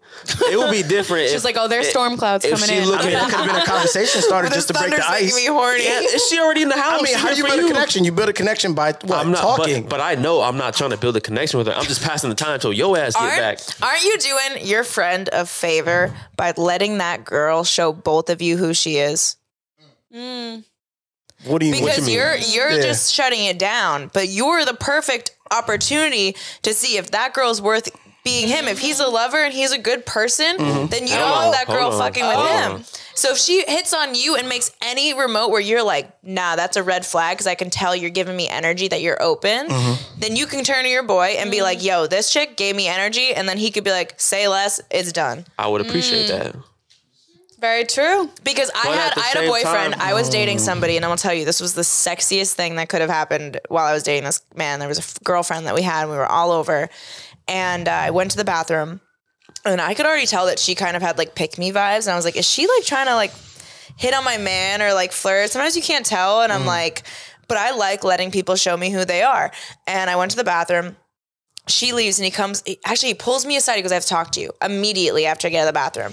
And he goes, she just said, if you and Jaime weren't dating, I would still love to be your friend. And it was in front of a group. Like she's like, I feel like we'd make great friends. I feel like we'd make great friends. That's like, she's not openly being like, I want to fuck you, but that is enough energy to show she's not whatever. And he came immediately, told me, and he was like, she's not a good friend, and I'm letting you know that right now. And we stopped being friends. Like pretty much soon after that, we stopped being friends because I was like, I'm not even going to risk that. My man was comfortable enough to tell me, and there was like that trust built there. And like, I feel like that I would have never have known if I didn't even let them be alone. He wasn't friendly and just like having an open conversation. She crossed the line and took his friendliness as an opportunity. And that says more about her. See, and I would, if I was in a situation like that, where it was your girl doing something like that, I would shut that down immediately. Like I said, if I'm in a case like that, it's only to pass the time until you get back, just so it's like, just so she's comfortable. Because, you know, for the most part, as women, they want to feel comfortable. Well, she should be comfortable just sitting there waiting for me to come back. No, that makes it uncomfortable. No, that's weird. See, if I'm in the same room, let's just say that I'm hooking up with somebody. If Jaime were to walk in and not say anything and like, it would just be weird. Like, you live here too, and y'all live together, so we have a very similar dynamics. It's not as though, like, I don't know. I feel like that's just you don't trust people. I don't. I said that. You really do not trust people at all. You got to prove it to me. But if you're going to think about it like that, then manipulate the situation. Keep your enemies. What is it? Saying, keep your friends close, but your enemies closer. As your boy, I would want you to do me the solid of making her feel somewhat comfortable. I'm not saying like sexually or whatever, but just finger her. I'm just saying making her feel somewhat comfortable until I get back. Okay. Because it's gonna be more uncomfortable for her. Like, I know me personally, I will feel weird if like I went to a girl's house and her roommate is just like right next to me for like 5 minutes and says no words. I'll be like, what the fuck am I doing here? That would be so weird. That would make me super uncomfortable. Okay. And then I would go to the girl and be like, is your roommate good? real. I feel like I think you look at it as like if you say something to her or she says something to you, she's trying to come at you or whatever. And it's not like she already in the house. If we out, that's different. Okay. She already in the house. She there. You already know why she here. Okay, so it's like. It's different. I know it can be it's uncomfortable, different but at the bar or something like that. Yeah. I think if you went to the bathroom and I was alone in a bar and it was just like, okay, I'm just going to use hypotheticals. We're dating. We're at the bar. He goes to the bathroom and now we're stuck in a bar and I'm just standing there by myself while you stand there and don't talk to me. And now I don't know anyone else in the bar and I'm by myself. You're going to leave me and not talk to me. That's so uncomfortable. I think it also depends on the person. And I've been in those situations where I've just been like ditched or disregarded by the guy that I'm with's friends. And it's so unattractive. I'm like, because birds of a feather flock together. And if your friends aren't like the protective, like I'm going to make sure if he's your girl, you're protected. Like you don't have to worry about shit because I got you. Like that shows that he's surrounding himself with good men and it's a reflection of him. You know what I mean? And so, and then I feel safe going out with everyone as a group where if I'm left, cause like you think I'm just trying to fuck, it's like, no, I'm just trying not to get killed tonight or abducted. If I went to the bathroom, I'd rather you be talking to her than some random guy. Exactly. Because what's going to happen is if you're not in there, somebody else swoops in. Yeah. Okay. Like that. Yeah. Noted. Got it. So are you going to talk to his girls next? I mean, no one even serious like that. But this is hypothetical. Yeah, this is hypothetical. Maybe. What if he has a fiance? Would you talk to her? Whoa. Oh, well, yeah. Whoa. Okay. Yeah, absolutely, yeah. Oh. If it's a girlfriend that he's taking serious, I mean, I'm not going to say no names, but the last relationship that you had, I tried to have a cordial relationship with her and try to talk. Which one? Start with a K. Oh, okay. Okay, so you gained more trust by him having something more solid because the trust was built. Yeah. Also, if it's just a fling, like you're gonna be gone by next week, like. So you don't really care. The one after that, you were cool with. I'm also an introvert too, so like I don't really talk like that. Really? Yeah. So if she's in the room and it's silent, like it doesn't bother me. If that's really bothering her, then say something. Oh, Yeah. okay. So if she initiated the conversation, you would like talk back? Yeah, a little bit. Okay. Okay. That's why I said you sound selfish. You're just sounding like, oh, how I feel right now. He's not making me feel comfortable. It's not Maybe it's just, you're just in your head right now. Yeah, well, like silence is okay. But also like if I'm feeling that, there's nothing wrong with it. It's okay. If you don't like your thoughts, it's okay. No, for sure. Silence is totally fine. And I think that there's nothing, our favorite thing about our friendship is that we can sit on the couch and not speak for hours. And we're not like, do you hate me? Right. You know? So like, especially if I've been like hanging out with a man for a long time and then I'm like, cause I've seen his friends a bunch, like I don't need to be talking sometimes. Like I could be on my phone, I could be chilling. But it's like in the beginning stages or like if someone's like really making me uncomfortable, if I'm trying to talk, it made it seem like you were like they would be like, hey, what's up? And you're just like, no. So that would make someone uncomfortable. I won't initiate conversation, but if she wants to talk, yeah, say something to me. But I'm not going to initiate that's it. where it gets confusing is because I'm not saying it's your fault, but he doesn't initiate it. So it's not my job. I know. I'm not saying. Yeah, so I think. But if a girl comes over and she's like in my house, say it's the first time thing, first time in the house, she's probably not going to be the first one to talk. So that means there's going to be no type of communication at all. Yeah, some people are uncomfortable. We're definitely the type to talk because we're uncomfortable. Like the more we talk is because like we're having social anxiety. So like if I was in the living room and and there was a roommate and I'm like sitting there, I'd be like, so what's up? Have you like blah blah? I would just like start random conversation and kind of like force the conversation so that I don't feel awkward. I know. I've been in those positions. I think that's what I end up doing just to pass the time. But I mean, like, then it's almost like small talk. It's like, you're just wasting my time. I could go do something more productive. Exactly. Or we could just sit here in silence. It's not, you don't have to force. For me, it's just a courtesy thing. It's like you walk into somebody's house, you say hello to them, you have a little bit of conversation, you know? It sounds forced. And you don't really want to talk to me. Like, why are we talking? It's almost like fake. If you walk into someone's house, you definitely got to say what's up to them. Yeah. That's just like if they manners. if I come into their house. For sure.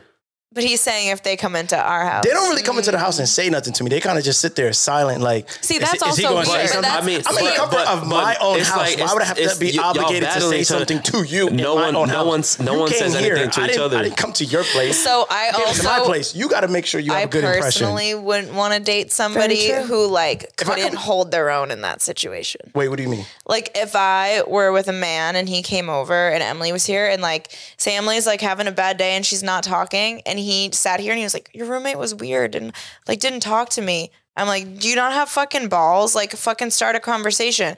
Like even if I was like with a girlfriend and they came over and they didn't talk to somebody who I brought over, I'd be like, that's on you. Gain some fucking social skills. Like have a conversation. So like, well, I wouldn't want her to date a man that came over and was kind of like a pussy and like couldn't start a conversation. I love when like the guys I bring over, like or someone I'm talking to is like, hey Emily, how are you? And they're like making breakfast for me. They're like, do you want breakfast? Like they just like make her feel comfortable and at home. Like I like that. That's the biggest thing. Like I don't want to be in someone else's house and feel super uncomfortable. And I've been in that position before where the roommate is not talking. And I'm just like, or they feel like you awkward. I feel so. I've been in a situation before where this was way back, but I remember I was in this girl's dorm, and it was like, they got like 3 roommates. It's like they 4 had doubles. It's like 4 people in one room, and I was staying there because she was going to class. I didn't have class that day, and it was just so awkward. Her roommates did not talk. That's so weird. And and you were there all day. Probably like hour and a half, but still, like that's a long time of just. I'm just sitting here like. You see, because you're going into someone else's space. Okay, so your thing, you remind me. I'm in the comfort of my own home. Like I don't have to impress you. If it's reversed, she's coming. If she's coming into our space, you came here. I didn't come to you. You remind me of a cat. Like you are a cat. You need to be like placated and like treated gently. I felt and you need to build trust. Sure. You do. I felt uncomfortable because the roommates were giving very standoffish vibes in their place. So if it's reversed and they come into our place and me or you was giving standoffish vibes to them, I'm gonna be like, I don't really feel comfortable here. Like I like this guy, but I don't really feel comfortable going to his house. Yeah, if Emily was like, I think it also depends on like gender. Like, I'm not gonna get into it. Get into it. Because are you saying like women would be untrustworthy in that situation more than a man would be? Wait, what? Because you said, I'm not going to bring it up on gender, which meant there was an opinion on gender in that situation. So like what makes women it would different? sit there and be like, well, you're the guy, say something to me. Oh, so you feel like they put the responsibility on you to initiate it? It's not my job. It's not my job. I done been in that position so many times. Even when a girl finds me attractive, it's like, are you going to say something to me? You have your own mouth. Say something. I do kind of agree with you. Speak up. You're a grown-ass woman. Say something. Especially if somebody coming into your home, they should be trying to have a conversation with you and make I'd want to impress I'd want to impress someone's friends, you know? I'd want to be like, oh, I want them to like me because then they will think that you have a good girl. They're like, she can hold her own. She can talk. Like, she has a personality, but she also gives me space and isn't like up my ass and is annoying, like, or giving me weird vibes. And yeah, I don't know. I have a question for you. If she makes conversation first and she's trying to have conversation with you, would you welcome it in? At the crib? At the crib? Yeah. Okay. I tried that with your last one, but she just didn't like you.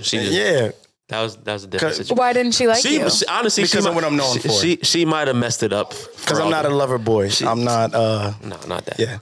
You're a five. She knows what I was known for. No, it was outside factors, but we're not gonna get into that. I thought it was because of like when you hang out with me, we do. Long story short, she didn't feel comfortable in the house because I live with Chris and how I am. Cool. We were dating for about 6 months, and Crazy. Chris was back home in Jersey. So by the time Chris came back, I had actually found the spot, and I had moved in early. Before Chris got back. So I was living there for about a month where we were hanging out, whatever. And then Chris got back and he come in the spot. But that was the plan all along. Like I didn't get the house for her. Like, it's for us too. She didn't think I was going to come back. No, she knew you were coming back. But I think once you actually came back, she was like, oh. But how long had you been talking for? This is on girls to stop lying to Like themselves and setting fucking unrealistic expectations. That's too soon. It was also included because of how I was as well. Yeah, because we we had been, he had gone up to Jersey for 8 months. Oh, shit. Gone up to Jersey for 8 months. And we had been going out and everything for like 3 years prior to that. So when he got back, we ready to get loose. Like, I miss my dog. We trying to get loose. Outside. And she was trying to like keep me grounded. And I'm like, my dog back in town. I'm like, demons. you gotta go hard. We just moved from Boca to Fort Lauderdale. That's why there needs to be there needs to be trust in a relationship. Like for me, like I need to be able to trust my man to go out with his boys and not think he's cheating on me. Like, and that also deals with cheated. Just you have like I'm gonna give you props for that. For real, you never cheated, bro. I ain't gonna lie. You're very loyal, very faithful. I've never boyfriend. cheated either. Have you cheated? Yeah. I've never cheated. You cheated. Yeah, I deeply regret it. Talk about it. Let's get into it. Let's not. Nah, let's get into it. Let's get into it. Shit. What happened? Pull that face. I was in middle school. Hey, Kev, write down this timestamp right now. Starting now. It was middle school? I was in middle school. Do you know the story? Yeah. I actually homie hopped to his boy. In middle school? In middle school. I didn't fuck him. I didn't fuck him. I just started dating his friend, like, and didn't break up with him. You was homie hopping since middle school. You didn't break up with him? Wait. I was like, I'm gonna go with him now. You homie hop? Yeah. You told me like a couple of minutes ago, or like 30 minutes ago. But she's grown we since don't I was homie grown. hop. Us girls don't. Wow. But we grew up. We talk about growth. They heal. I was 30. How old were you in middle school? I get it. 12, 11? 13, 12. Yeah. I understand if you wouldn't understand healing because you haven't done it. Yeah, I don't believe in it. But go ahead. I healed. Oh my God. Crystals and all that, right? Yeah. Go ahead. Continue. No, I actually was in therapy yesterday. This is my favorite podcast. This might be, yeah. I was in therapy yesterday. I was like, wow, I am not healed. At least you can admit that though. Yeah. Healed. No, You got that accountability. Emily literally came into my room. I'm going to talk you about think you that. need Do you have healing crystals? Do you guys have that? Do you ladies have that? I do have crystals. I have healing nipples. But I have I've had a lot of paranormal stuff happen since I was a kid. I've had dreams come true. Like, So it heals you. I know you heard that. What happened? She said healing nipples? Is that what you're talking about? I said, what is that? She said, you suck on them. It feels good. on crystals. I have healing nipples. Fellas, this is what they consider healing. Okay. Come to mama. Okay. Come here, baby. No, healing Eating for my them. pussy. Healing for The fountain of youth. Okay. There's no such thing as healing. Okay. Continue. They vibing with us. Again, I don't know about him, but me, I have a resting bitch face. So Me too. People think I'm mean and I'm not. I smile a lot, so. I do too. I'm usually like this though. It's like, I can't stop smiling. Damn. Nah, you've been smiling the whole time. That's because you guys are not a bad entertaining thing. us. It's not a bad having thing. a good You guys are time. entertaining. We are. Yeah, we push 100%. a lot of buttons like that. We purposely will try to get people to talk and out of their comfort zone. Oh, I'm good. We want I'm them. good. We want people to open up. We want them to give it back. We want to have those like intense conversations and talk about crazy shit because like that's real. Like everything that we're saying is fucking real. It really and is. it's all coming from like us going back and I forth. say all the you know? time, we speak off personal experience. Like we had a whole 20-minute conversation about what goes on in our house. That's personal experience. What goes on? Oh, Yeah. So Yeah. I got a question. I want to stay on this topic of healing. What is considered healing? Like what is that? Healing? I think it's Okay. very dependent on the person. For some people, it Okay, can so be what did you learn personally? while I was healing. Okay, so I started therapy like very, very young.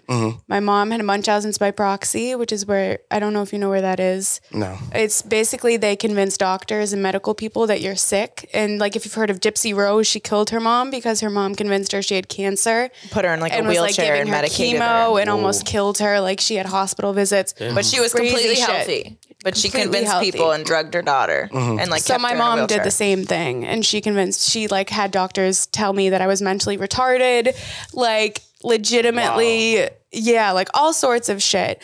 So I've been in therapy for a long time. So I've been working on healing my trauma for a long time. So you feel like therapy works? Therapy 100% works. You have to be putting as much into it as you want to get out of it. But from that experience with your mom, how did that play into relationships and what healed from that specifically? Yeah. What? Like you How did you experience heal with like relationships? That's Yeah, what so, we're like, talking What about. did my mama trauma it make me shitty later? yeah. Like, yeah. yeah. I have a lot of walls up I have a hard time trusting people. Okay. I have a hard time being vulnerable with people because in my childhood when I was vulnerable, I was hurt. So I assume the same thing, that I'm going to get hurt if I'm close to people. There was a lot of adults that didn't believe you, that didn't, like, your word didn't really mean anything to them. And I had to learn to be independent, and only I could save myself because nobody else was trying to help me. That's a fact. If that makes me very, like, independent and I'm not trying to lean on people, how do you build relationships if you're not leaning on people and allowing them to see the shitty parts of you? And not even relationships with men. Like, that does affect our relationships. That's affect our work relationship. So every day, like, say there's, like when you're annoyed by your roommate, like maybe they don't do the dishes, right? Maybe that builds up and there's like that resentment because you're like around somebody and they just start bothering you. And I'm not saying this is her. This is just like example. Yeah. Being able to have that conversation, a lot of people can't do that. A lot of people can't like be like, hey, I'm feeling this way. They let that resentment build up. It ruins a relationship. There's toxic behaviors. And so we live together. We've lived together for over 2 years.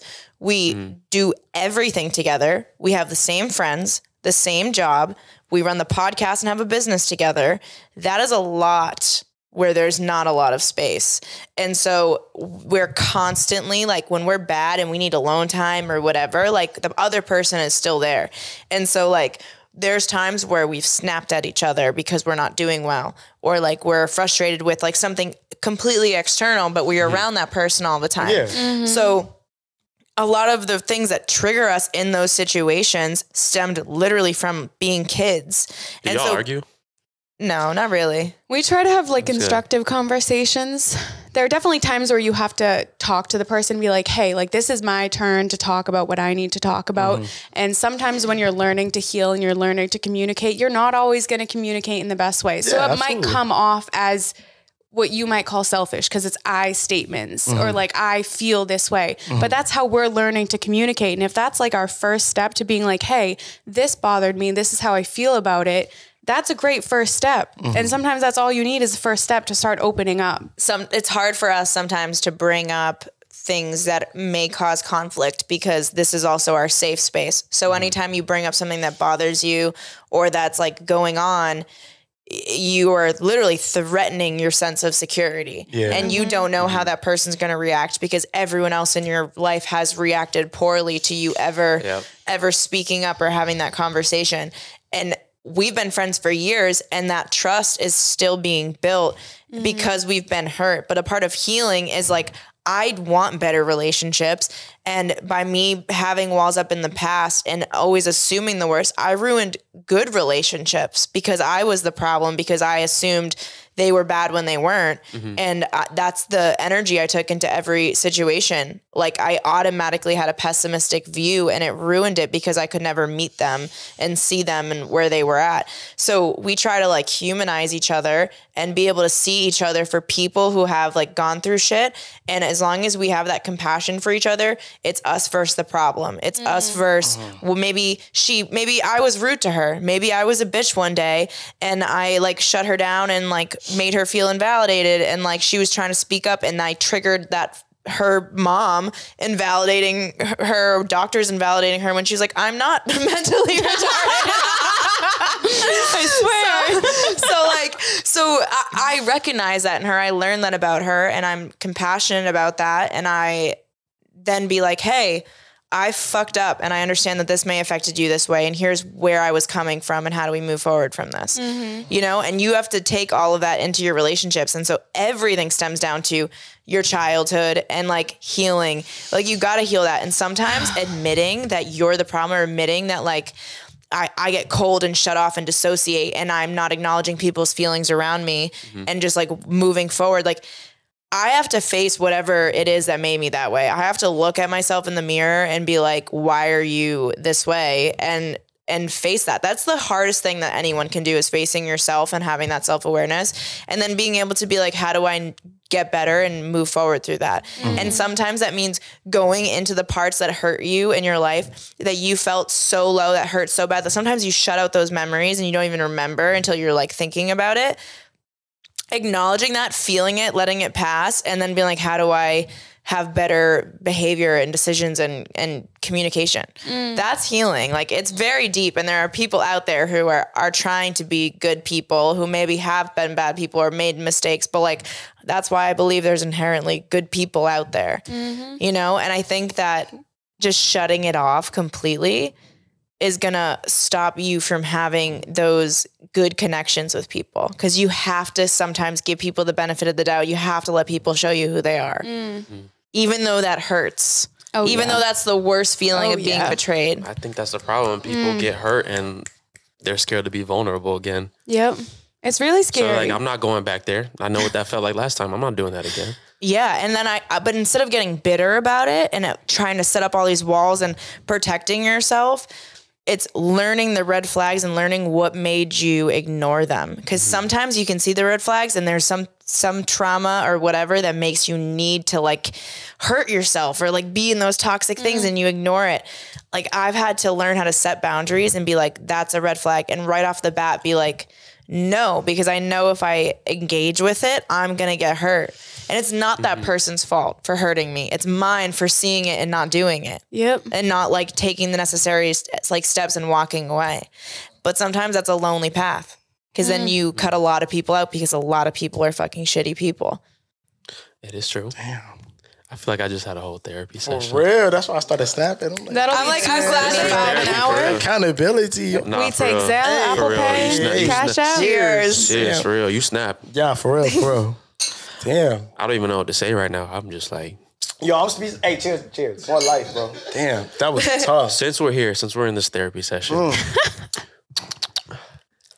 Oh, you're whisking I it think and we shit. should all. What do you think of this wine? This wine is Fabulous. I'm gonna need This that is for real. $10 Boy said wine. fabulous. This is a $10 bottle. I'm feeling good right now. I'm feeling like I don't even know. It's good taste. I'm just feeling good right now, to be honest. $10 wine. From where?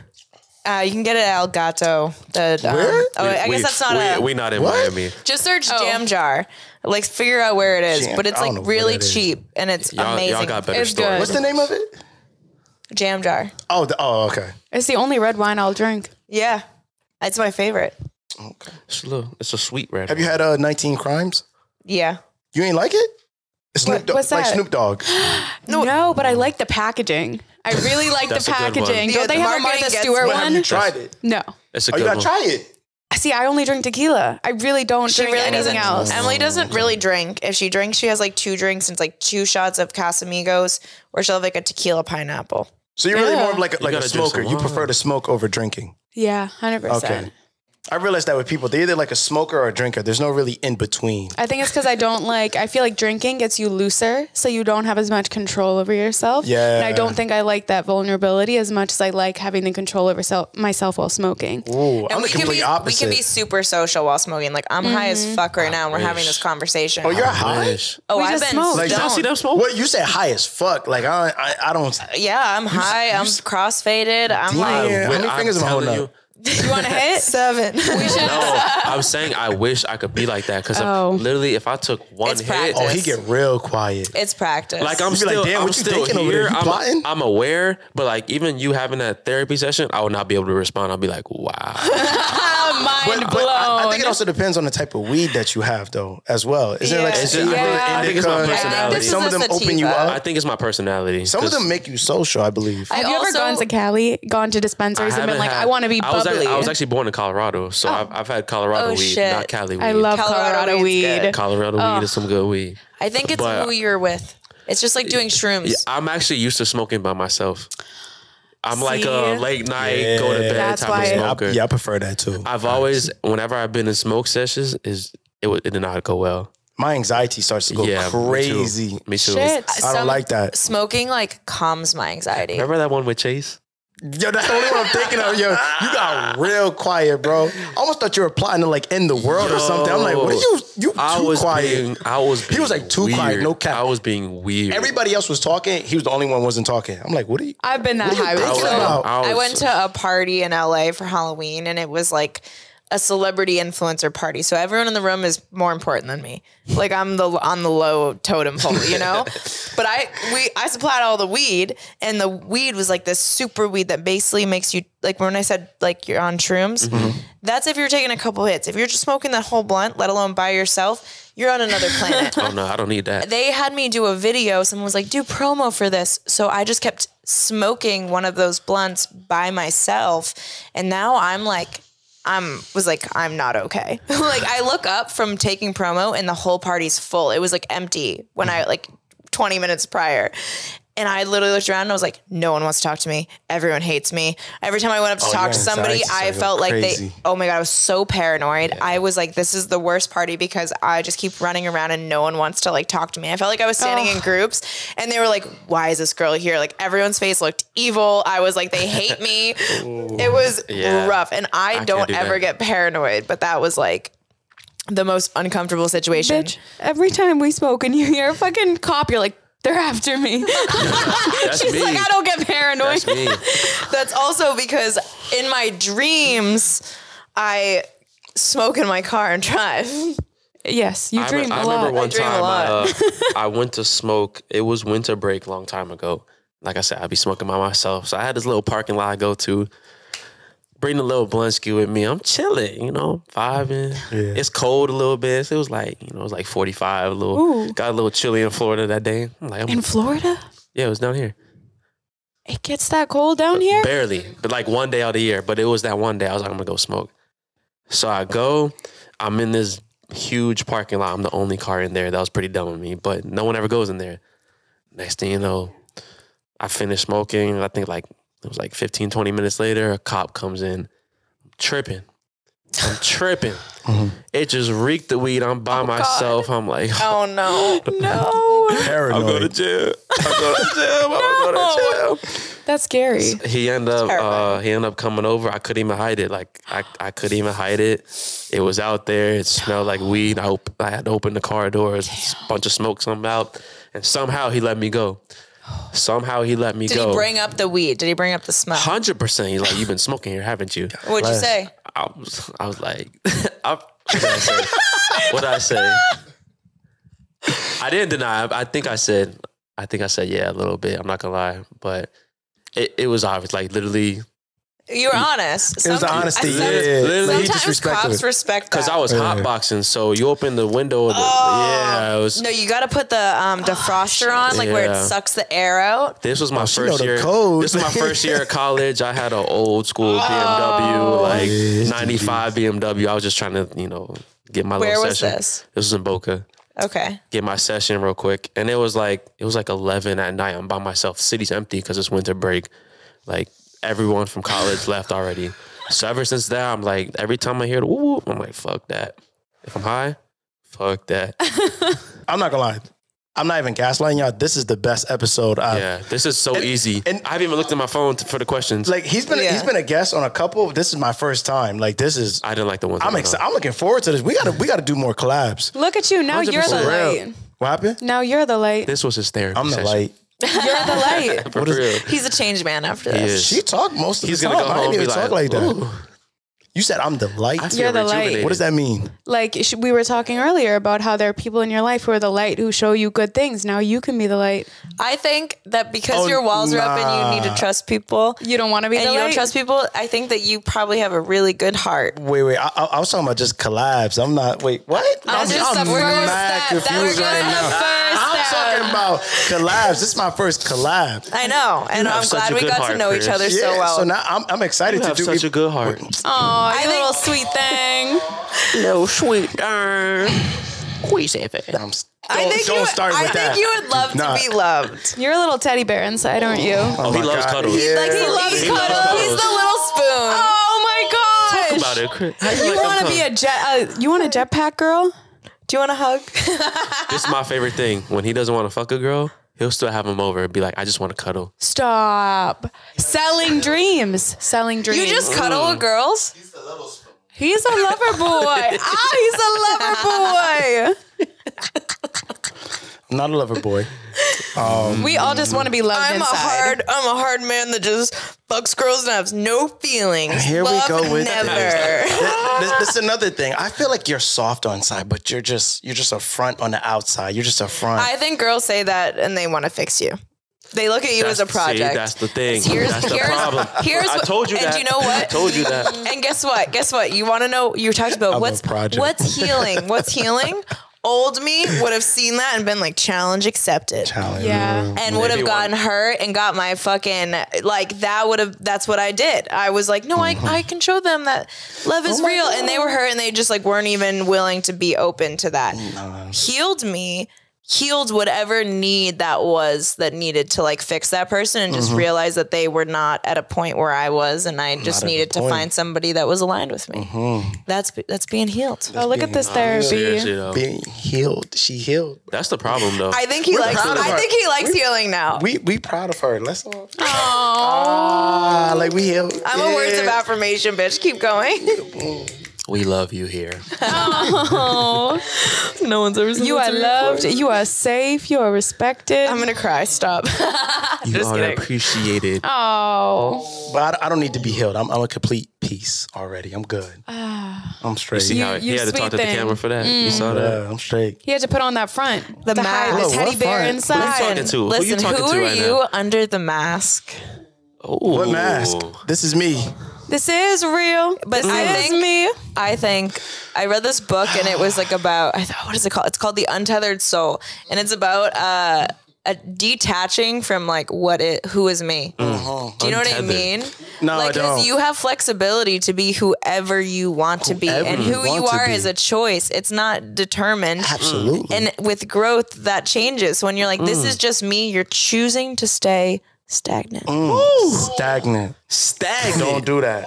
He's just repeating it because it's true. Because it's true. Affirmations. Stay toxic, kings. Stay toxic. I actually can't snap. Can't snap. You're not even trying. I can't snap. You're just doing this.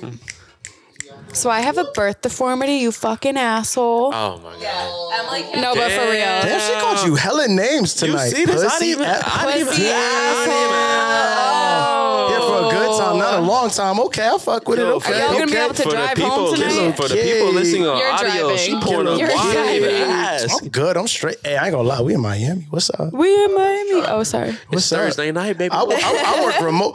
Ooh. oh, pinky up. Wait, hold on.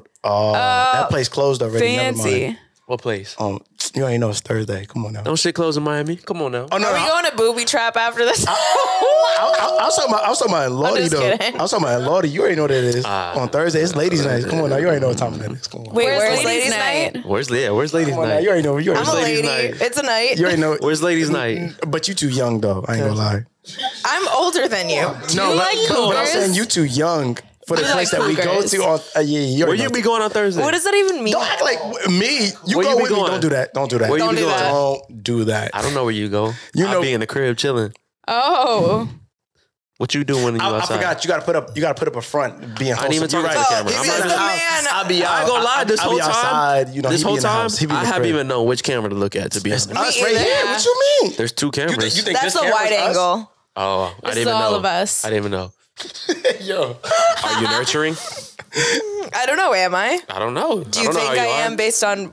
I wouldn't know. Nah, to you be can't. honest. You can't. You don't think I'm nurturing? You can't tell if someone's nurturing based off of looks. I ain't even trying to come at you. I'm just being. But there's been so much more than looks, and if you only taken in looks from this conversation, I done had like a How 2-hour would I know if conversation you're with you. nurturing? No. Just had a whole therapy I just session. poured you a I know. glass of wine without you asking. I will admit, She's I not told healed Emily yet. before too. The got you guys. hospitality has been top tier. So That's far. nurturing. That's making sure my people are taken care of. You might be nurturing at the end of your healing. So you're saying there's still more to go and she's not quite there yet? Isn't that what you basically said? Do you consider yourself fully healed?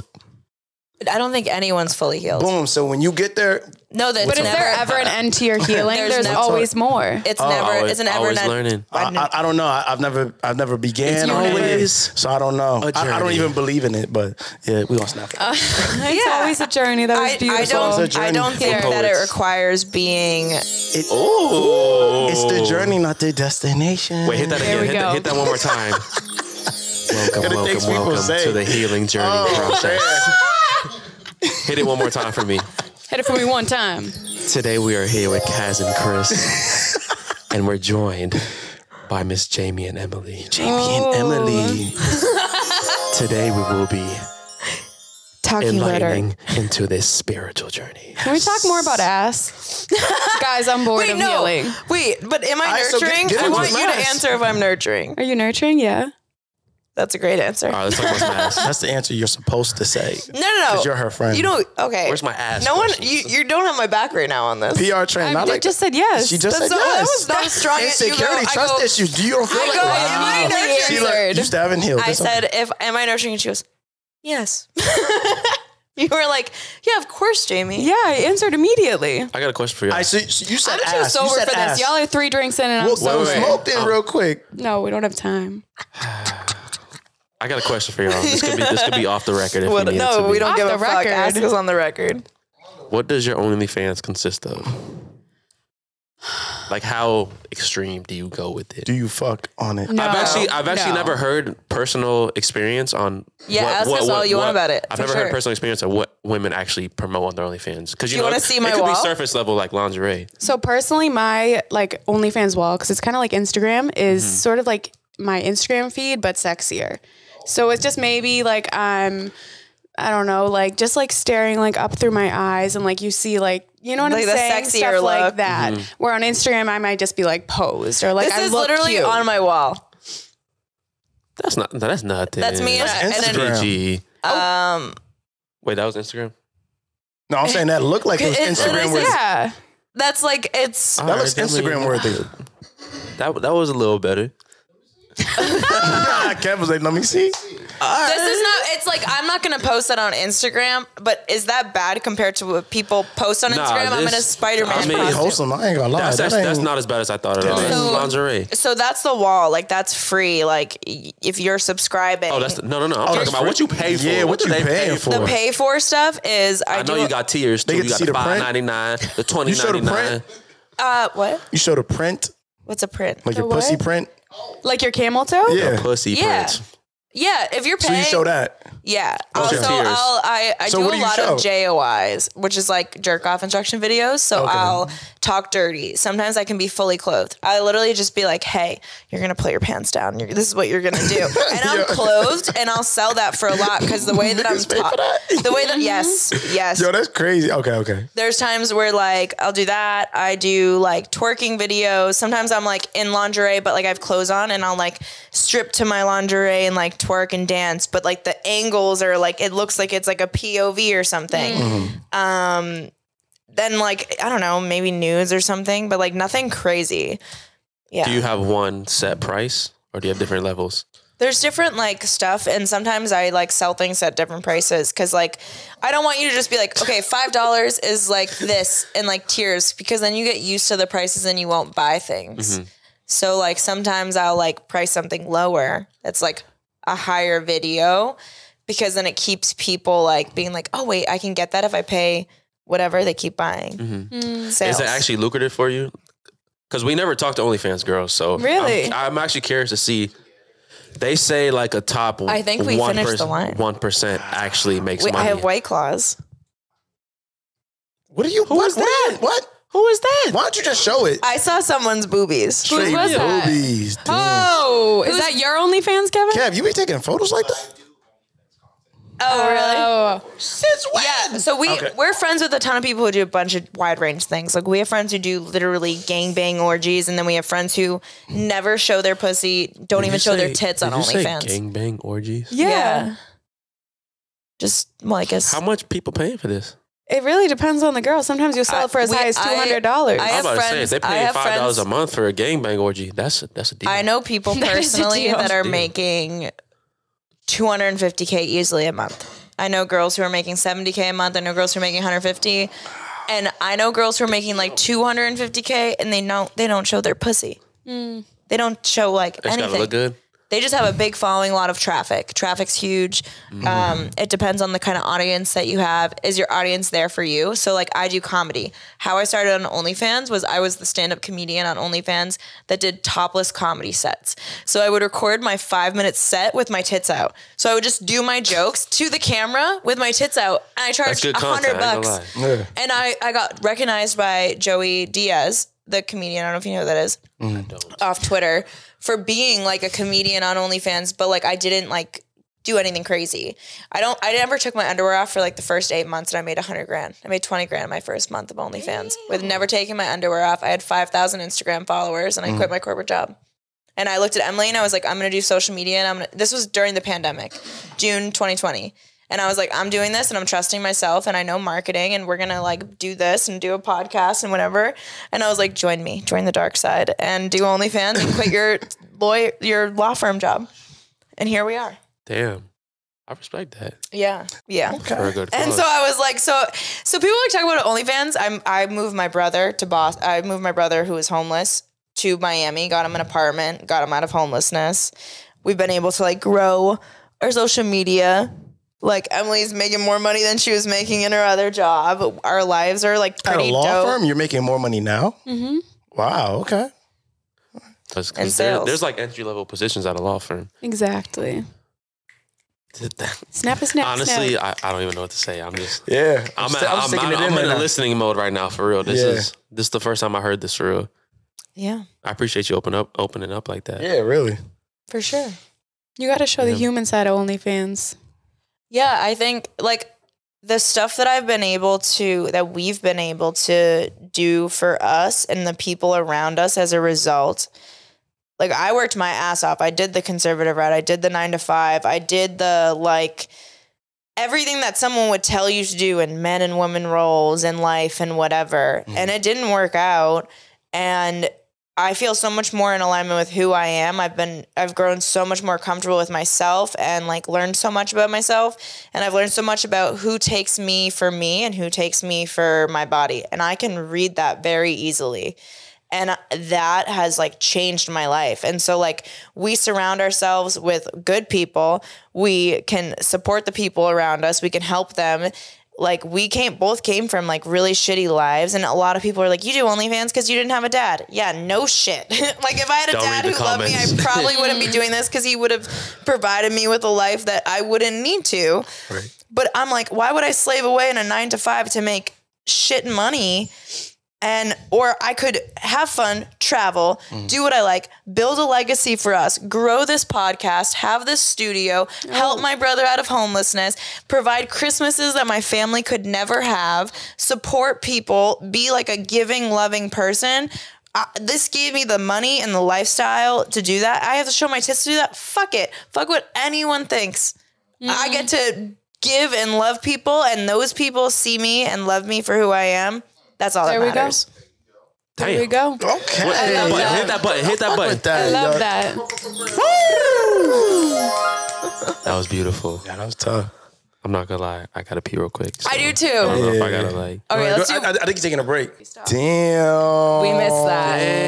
Damn. If y'all missed it, she nasty as hell. It was on camera.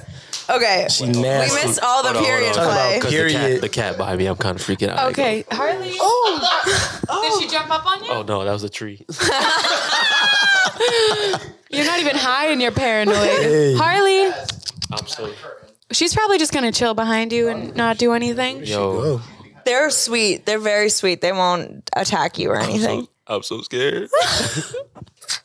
I'm so bad with cats. I thought this tree. No, she's a good girl. We talking about periods right now. This is. I'm kind of mad that wasn't recorded. I'm really mad too. That wasn't recorded. Fellas, don't let them talk you into getting your Red Wings. Your Red Wings are a badge of honor. No, it's not. Yes, it is. That's more for her than it is for you. No, it's for you because it's awesome, and if you get now we're gonna talk about it again. The pleasure and experience of eating a girl on her period, you're welcome. Why? That's not pleasurable. That's for her. That's not for you.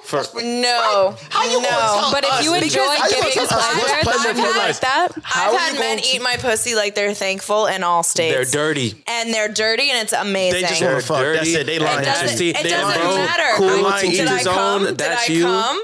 You can't talk about me. Did I come? It made me feel good. And they liked it. They asked for it. No, you think I'm like, you I'm think like, they eat like my it. pussy, like on my period. You know what? I'm not There's probably forcing some dudes who do like, because there's some weird dudes. Because probably some desperate dudes. No. Desperate. If you get a lot of play, I don't think you're doing that. I'm gonna eat her pussy on her Every period. single one of my boyfriends has eaten me out on my period. If you get a lot of play, I don't think you're doing that. I don't think I've ever dated someone who didn't eat me out or fuck me on my period. That's for you. Disgusting. He's like, that will not be me. Good for you. A woman's natural body state's disgusting. I'm talking about putting your mouth in it. You could do other things, but putting your mouth in it. I cherish my face. I don't need your mouth. I'm good. I don't think anything about a woman's body is disgusting, but I'm not going to suck on your blood. Yeah, exactly. Thank you. If I'm natural. Okay, hypothetically, say my dick hard. All right, you sucking it. It's going crazy. Blah blah blah blah. I get blood that come out my dick. And you know blood comes out my dick. Okay, well, blood's not natural to men's dicks, so obviously this already I'm saying is. Hypothetically, you sucking up some blood? All right, so what about piss? You got a piss kink? No, he's comparing blood to piss. I get that. So what if he pees on you? I don't have a piss kink. I don't like that. Oh, you don't like, but he loves it though. I'm saying, there's something sexy. What you mean? As a woman, there's something sexy about a man who just like loves you and appreciates you in all states, no matter what. Right. And there are men out there, and there's a lot more men than you think, who will appreciate you in all states and not make you feel weird or embarrassed or shamed about it. And I wouldn't want to be with a man who would make me feel embarrassed or shamed about natural body states. And I would rather them see me as a whole woman and be turned on about the fact that I'm a fucking woman because it's natural, and see that it's natural and still fuck me. Right. No, I don't think it's that they want to take care of you and accept you in all your ways. I think they're just nasty as fuck. And it's not because it was you. Whoever's on their period, they will eat it up anyways. They're just that type of guy. Just nasty. I think there's a spectrum. I think there's absolutely. I think there's good to you, so you even think if it I'm feels married, good to I could be married. I can't love a woman enough to eat her out on a period. Hell no, that's nasty, bro. Well, that's just your boundary. You don't want to do that, and that's totally okay. That has nothing to do with your love. That's just your preference. And you were like, the Cap, you're celibate. Cap, all you guys haven't fucked people. There are things that we like and are very specific about, and that's our boundary. And it's very easy to say no to somebody who's not willing to see us or respect us or like want the same things. And it could be rare, so then we'll wait for that, because that feeling of being with somebody who's just nasty and likes you for you, and it's just like animalistic. I'll take that any day. Animalistic sex where you're like grunting and it's like nothing matters. You're not thinking. You're just like fucking and being dirty. That's hot. To say that's not hot and that you're like, I have to think about shit on my dick if I put it in your butt or something like. Chris, I got a question for you. Oh my God. You said you don't like eating ass. You don't either. Would you rather eat ass or eat her out on her period? That's a good one. That's an easy choice. That's a great one. That's an easy choice. Easy choice. I know my answer. He's getting his Red Wings. What is yours? I asked you first. I don't know. I got to think about. That's a tough one. It's only two choices. Right off the bat, what's your first impression? Ass or period blood?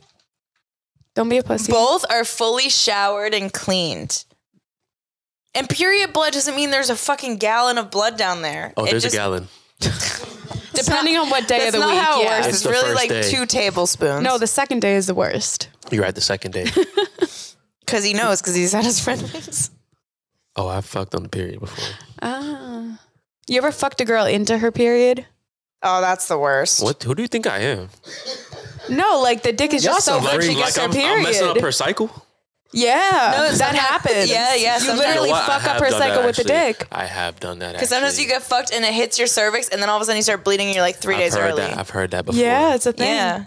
Wait, you heard of it, or I've had a girl You've tell me that experienced her cycle got messed up after us fucking.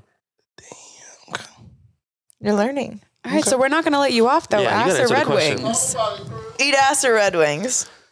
You have to answer this. Come on now.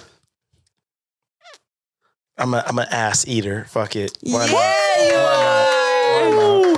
I'm eating that ass too, Chris. I'm not eating no. There we I'm not go. having no blood touch my face. That's nasty. I'm sorry.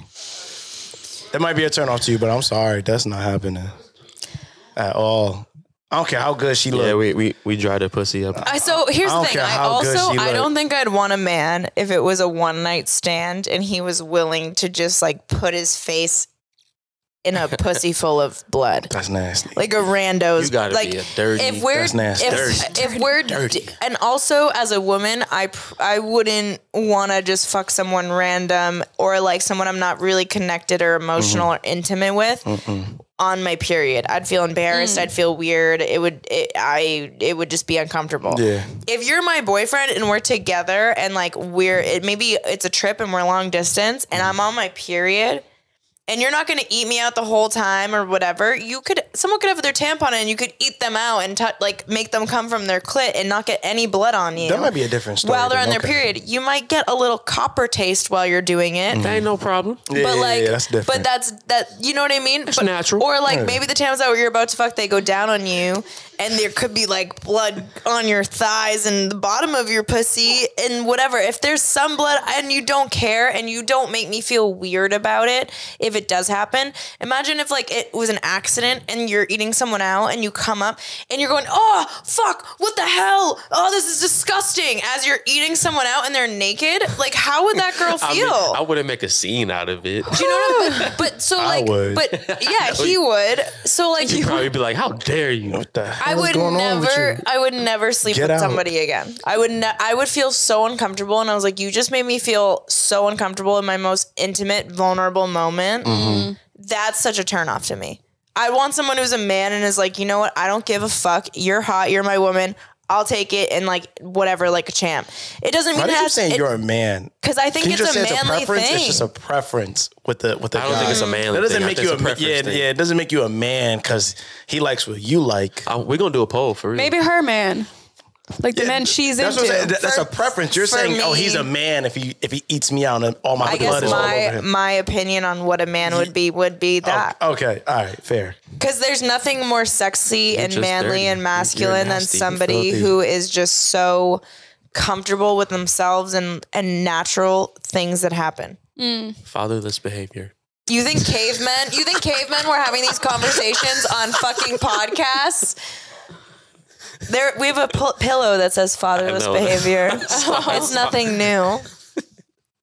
I'll make you laugh.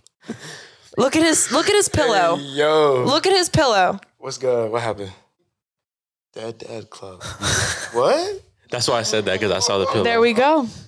Hey, yo. I just So thank you for reminding me my dad's dead. is Wait. he actually? No, Good job. you said you were adopted.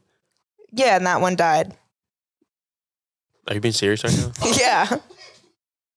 Oh. Damn. Why Way you to gotta do rub that? salt in the wound, huh? Well, who knew that? Her dad's For dead. real. You had to It rub wasn't- salt. it wasn't like Why he you was do that? It wasn't like she had a pillow announcing it in her house. that you're holding. I thought it was a play on words.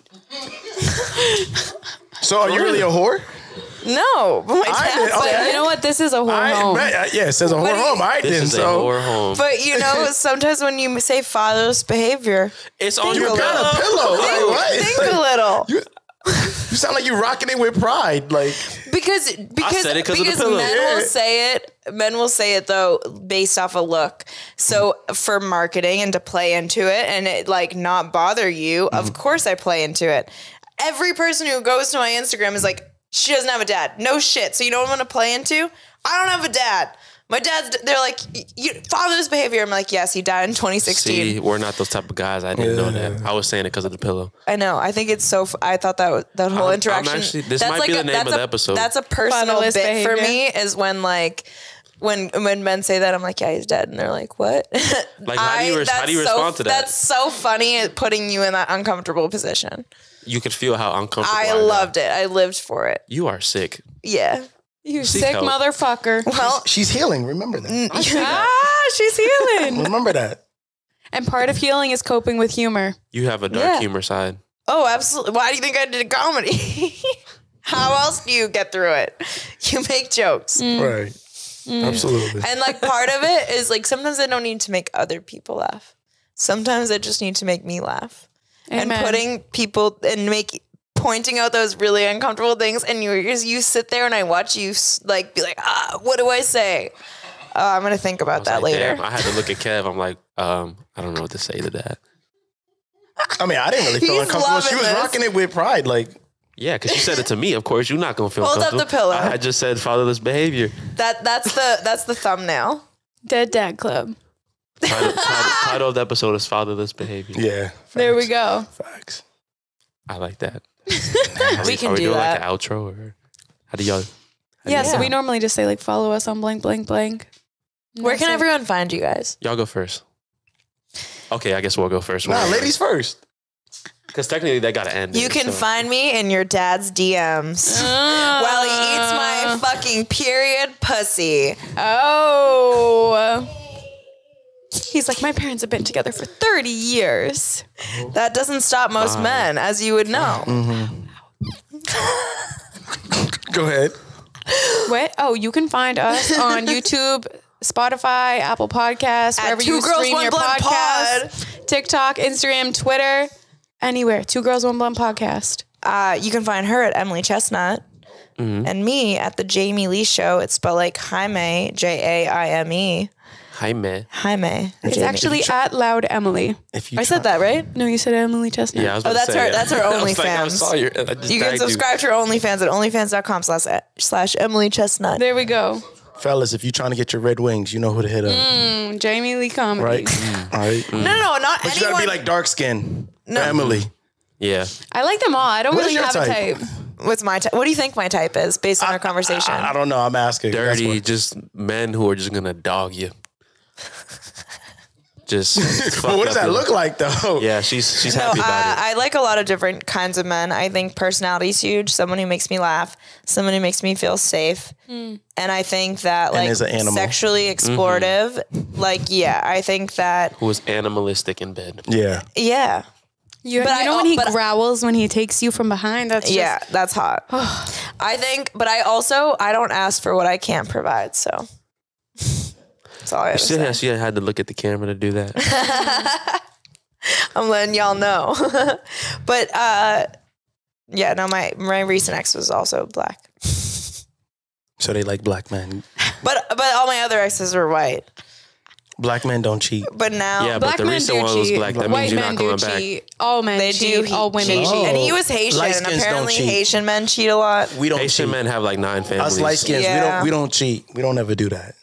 Are you mixed? Yeah. With what? I'm half black, half white. Okay. What about you? I'm just fully white. I guess neither of you are my type then. I'm just kidding. I'm playing. I'm black and Puerto Rican. Okay. Oh, okay.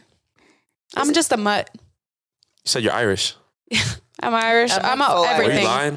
No, I'm dead ass. I'm Irish, but I'm Scottish. Like I'm a mutt. Like just a Yeah, I bunch think of I'm white Irish and people Scottish. shit. I'm Irish and Scottish as well. There's some I like would've fucking never guessed. Czechoslovakian in there. I don't fucking know what that shit is. French Canadian. Yeah. Okay. I think I'm just, full white. I've never been questioned about what I am until I moved to Miami. You could Really? pass as Cuban. Yeah, that's what people say. They're like, oh, what are you? Really? But I've gone like Colombian, and I'm like, are you blind? Nah. Yeah, I know. And I'm like, people just ask, and they're like, you must be this and this, and no one assumes I'm white. And I'm like, I'm very white. You go next. What are your types? To sign it off. You first. No, you go. No, because his type, it changed dramatically this week. Oh. Dramatically. This week. Yeah. What you mean? What have you been into this week? Who have you been into this week? How For many the pussies? past about 2 weeks. What you been saying every time we go out? I love. Okay. Oh. That's like a craving right now, but that's not like my preference. Okay, what's the craving right Sounds now? pretty serious to me. My preference is like a white girl that's blonde and she has like a resting bitch face. Interesting. But my preference, it all depends on where I'm at that night. But you also like BBL girls? You want a BBL white girl who's blonde with a resting bitch face? Yeah. Very specific. Yeah. I'm very particular. I could introduce you to a few. Oh, Sure. you trying to? They're be not looking for something anything serious. I didn't say there were. Oh, okay. Just making sure. You think I would introduce someone to you and be like, he wants a wife? This is husband material. Yeah, I would say, yo, no. But get yours, Use them and abuse them. But honestly, my preference varies. It all depends on what I have a taste for that night. Like if I have a taste for a Hispanic girl, I'll go to Miami. If I have a taste for like a white girl or like a MILF, we would go somewhere, particularly tonight. That's a ladies' you like night. MILFs? So Yes, I do. you do like cougars. Yes. You like older women. You like women with kids? No. Interesting. He especially likes when they have kids. No, that's you. It all depends on what I have a taste for that night, and then we'll decide on like a place to go to. I'm different. I don't go out with the taste. If she look good, she look good. Okay, so neither of you guys have said your type. Don't do that. What's his preference? You have a preference. I hate when you don't openly admit it. Just say it. I do have a preference. I like my light skinned queens. That are what? It don't matter. He like curly hair. I don't know why you do that. That's not a fucking race. Curly hair. Why you do Light skin, light skin, curly hair. They like have to have mixed girls, curly black hair. girls? Okay. You like curly hair. I like the curly hair, but not all of them. Because literally every girl with curly hair, he'll be like, that's your type. That's your type. I'll be like, no, she's busted. She just has curly hair. Like that happened the other day. I was like, bro, she like a 2. But that's a preference though. You prefer your girl to have curly hair. Because I got curly hair. So it's a preference. But I'd say them and Hispanics are my favorite. Yeah. But I like everything. Facts. I like everything. I think my type is everything, and it depends on who you are as a person. That's me. I said at the very beginning, personality, make me laugh. Asian, white, black, Indian, I don't give a fuck. I don't care about what you look like or if you have specific types or what, like anything. If you're like, you respect me, you're good, you have goals, you're a respectful person, you're healing. Ooh, damn. And I'm mad he didn't see that. all love. I said at the beginning though, just be cool people. That's it. Yeah. Are we cool people? Are you? Are y'all? I mean, you were until like you started talking about the Red Wings and shit. Oh, shut up. Okay, what is your thought? I want one last question. What's your thought on us versus researching us before you came on this podcast and met us, and now at the end of the podcast? I'm gonna start with this because, and you can be honest. Like nothing offends us. So tell us your like raw, real, first opinion. We recorded an episode about 2 weeks ago. Super raunchy, super raunchy, and we normally don't do that. Okay, we could talk a little raunchy, but it's usually regular conversation. And I told him earlier today, I was like, we're going to talk about sex the whole time. Oh, yeah. Is it because you were into the girls who were on the panel? No, he was saying because we're going on this podcast. Oh, for this one? Yeah. Oh. I was like, I'm going to be honest. I feel like they are just, they're open to talk about anything. Anything and everything. We're just going to talk about all sex. Yeah.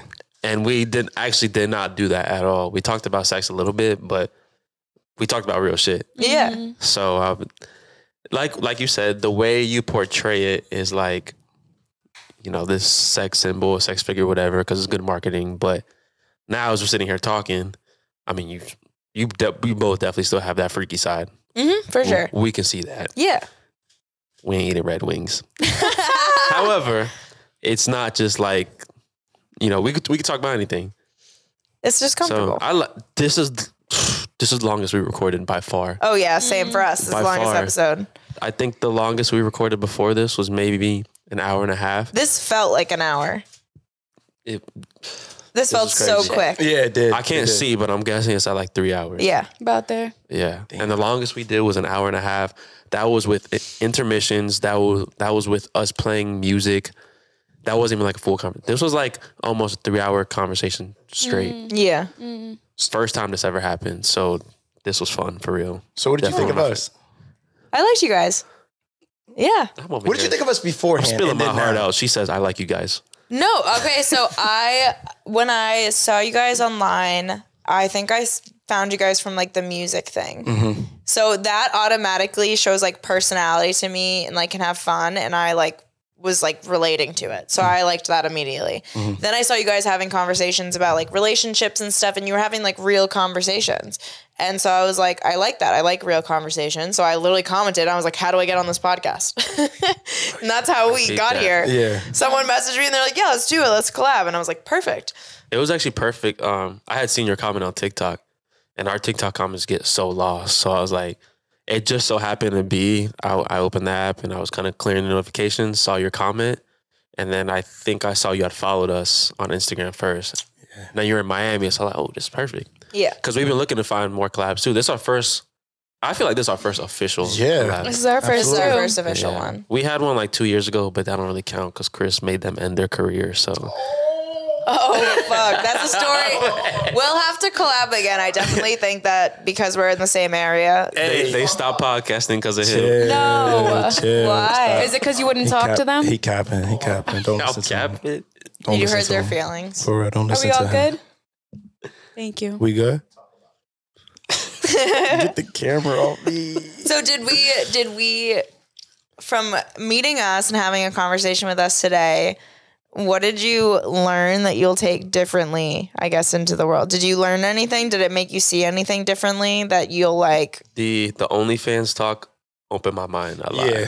I was never that guy who was like, I would never really talk down on biz. Kind of like a each his own type of thing. Mm-hmm. If you want to mess with a girl who does OnlyFans, that's you. A girl who does OnlyFans, that's you. Whatever, teach his own, live your life. But you putting it into perspective and giving your life experience about how you moved your brother in, you can, provide a better Christmas for your family, things like that. That's the first time I ever heard that. Yeah. And having conversation with this and anything I read online, I've never heard that. So I appreciate real, authentic conversation like that. Sweet. I like that. What about you? You didn't finish, though. Finish what? You said what you thought about us online. What did you think about us in person? Yeah, I was asking him and he answered. I'm asking you now. No. What did you think of us in person now? I love getting to know people. Mm-hmm. Like I live for like connecting and like getting to know people on a deep level. Like I hate the surface shit. I hate the fake shit. Mm-hmm. If I'm going to meet you and I'm gonna like, I want to get to know you. I want to know what makes you tick. I want to know like the deep shit. 'Cause that's real, Mm-hmm. And then I also live for, showing people another perspective. Mm-hmm. And like, I like when people view us differently and then can like learn a little bit more. Like that's my favorite thing. And I think that you guys were super receptive to our conversation. I think we had a really good back and forth and banter. Mm-hmm. We had some fun. We fought, but like, I think that you guys were super respectful and super open to the conversation. Mm-hmm. And that's like all I could ask for. So I really appreciate that. And I think you guys were amazing guests. So appreciate you both for real. Yeah. This was fun. No, don't deflect onto me. What was the first one? Yeah, we ended with you two. Yeah, you guys ended and then we wrap up. What I thought about you online to compare to now? Yeah. I don't pay attention to social media. That's all a front. Everybody lies on there, so I didn't really like judge you off of that. I really didn't have a... You guys talk shit before this. No, I didn't talk shit. I swear. If we talk shit, we wouldn't have been here. They did talk shit? Nah. They were like, these whores, we're going to talk about sex and make them look dumb. The only one, I said it before, was the pin post about the train. Yeah. You mentioned that, yeah. Oh, yeah, I've never even done that. I've never even had a threesome with two guys. But I didn't know. That's some looking into social media. Yeah. Your freaky ass didn't have a threesome. No, I've had threesomes with a guy and a girl. Oh, okay. I thought you said like a couple. Never. Oh, okay. Yeah. That Joe freaky ass. Well, but never the conversation that we had now. Never like men. We were at a party and there was like a trend and a sound and I just got an idea and I was like, this would be so funny because I've been seeing all the trends of like a special moment, like in a memory. And I was like, what's my brand? And what do people automatically assume about me? And they think I'm a whore. And there was a bunch of like hot dudes around me. And I was like, hey, and they had like big social media. Some of them had big social media followings. Like one was on Love Island. So like just to have his face in the video, like that helps, So like I was just like, hey, do you guys want to do this video? It'll be quick. It'll be like us dancing. And then I pull you into the room and they're like, yeah.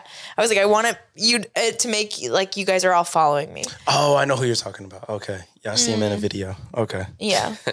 Nah, it's not someone we had on though, but yeah, we had a couple of Love Island people on. Yeah. Really? So we were trying to see if it was the same one, but he wasn't in that video. He's like Hispanic, right? Pretty tall. Yeah. Yeah, I know who you're talking about. Yeah. Very attractive. I was like, do you want to be in this video about running a train on me? It won't be real, but people will think it is. Absolutely. Okay, so now in real life. Wait, whose turn is it? Oh, nah, y'all chill. Y'all cool peoples. Yeah. Wait. Do you not trust us? What? Do you think we're not trustworthy? Do you think we're all cap about everything we say? Y'all cool. Y'all all right.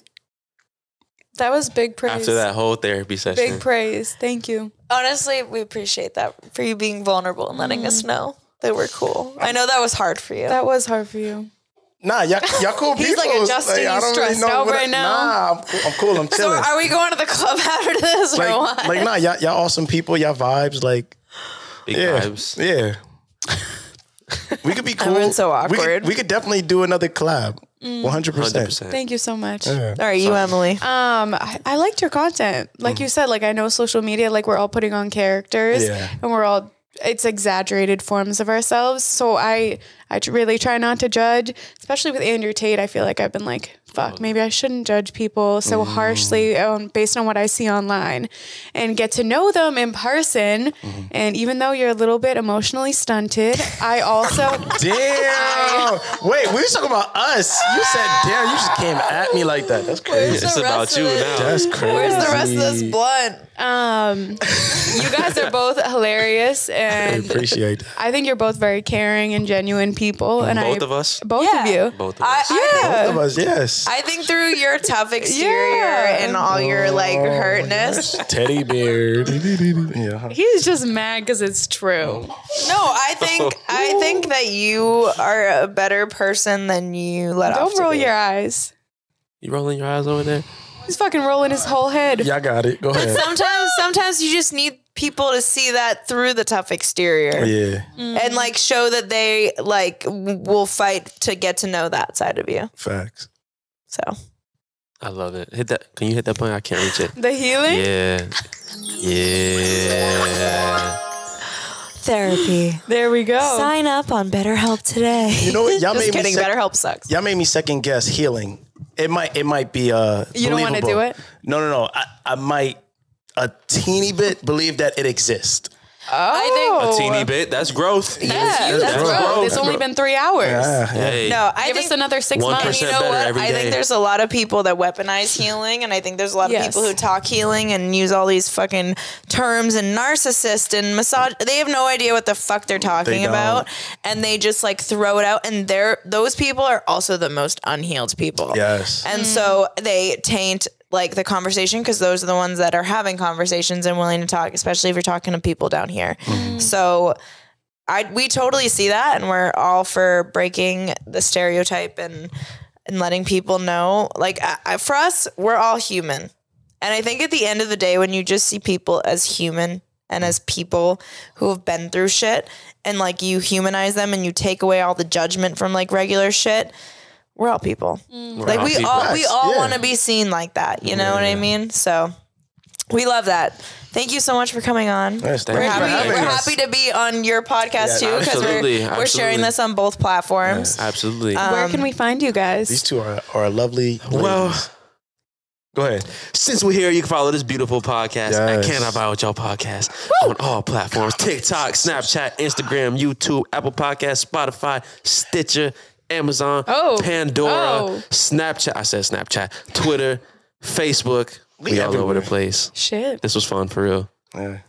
Thank you guys for having us. Thank you for having us. Are you going to smoke with us now? Yo, you got to do it. Cut the cameras. You had like 3 hour I gotta conversation. You hear. might as well. Like, You filthy fucking stoners. I hope you enjoyed this conversation. You guys can find us at 2 Girls 1 Blend Pod on all platforms. Make sure you subscribe. Make sure you subscribe to our YouTube because we spend a lot of money on these episodes. And spoiler alert, if we have a part 2, we might have an actual high conversation, a high episode. Y'all don't want that. if he has a camera on while we're high, Y'all don't want that. we want that. We want it. It's going to be on, what is I it called? think you'll be Neutron? safe We go to the with club us and to we dry do yourself out. interviews with people. And we're all on the same side. Okay. Okay. We just attack the people. We just surround them, corner them. Because there's people who listen to this on audio. That is a fat blunt. That is. That shit is fat. Most of it's filter at this point. I'm still Why smoking you it. lying to me? I'm not lying. Yeah, it's almost at the filter. And you got it wrapped in keef. Damn. That's another one. You should smoke this one. Oh, hell no. This one. Yeah. I'm going to sip this wine. All right. We love you guys. Love you. Tune into us next week. Make sure to tune into their podcast, which is Can I Vibe With Y'all? You can get it on all platforms. 2 girls, 1 blunt. Yeah. And leave a 5-star written review on Apple Podcasts. It helps us in the rankings. We have now hit number 2 in stand-up comedy on Apple Podcasts. Hey. It's unreal. We're next to Bad Friends with Andrew Santino and Bobby Lee. Hey. Insane. Don't know how we got there, but we're here and we love you. Have a great week. We'll see you next week. Peace out, bitches. Woo! Titties.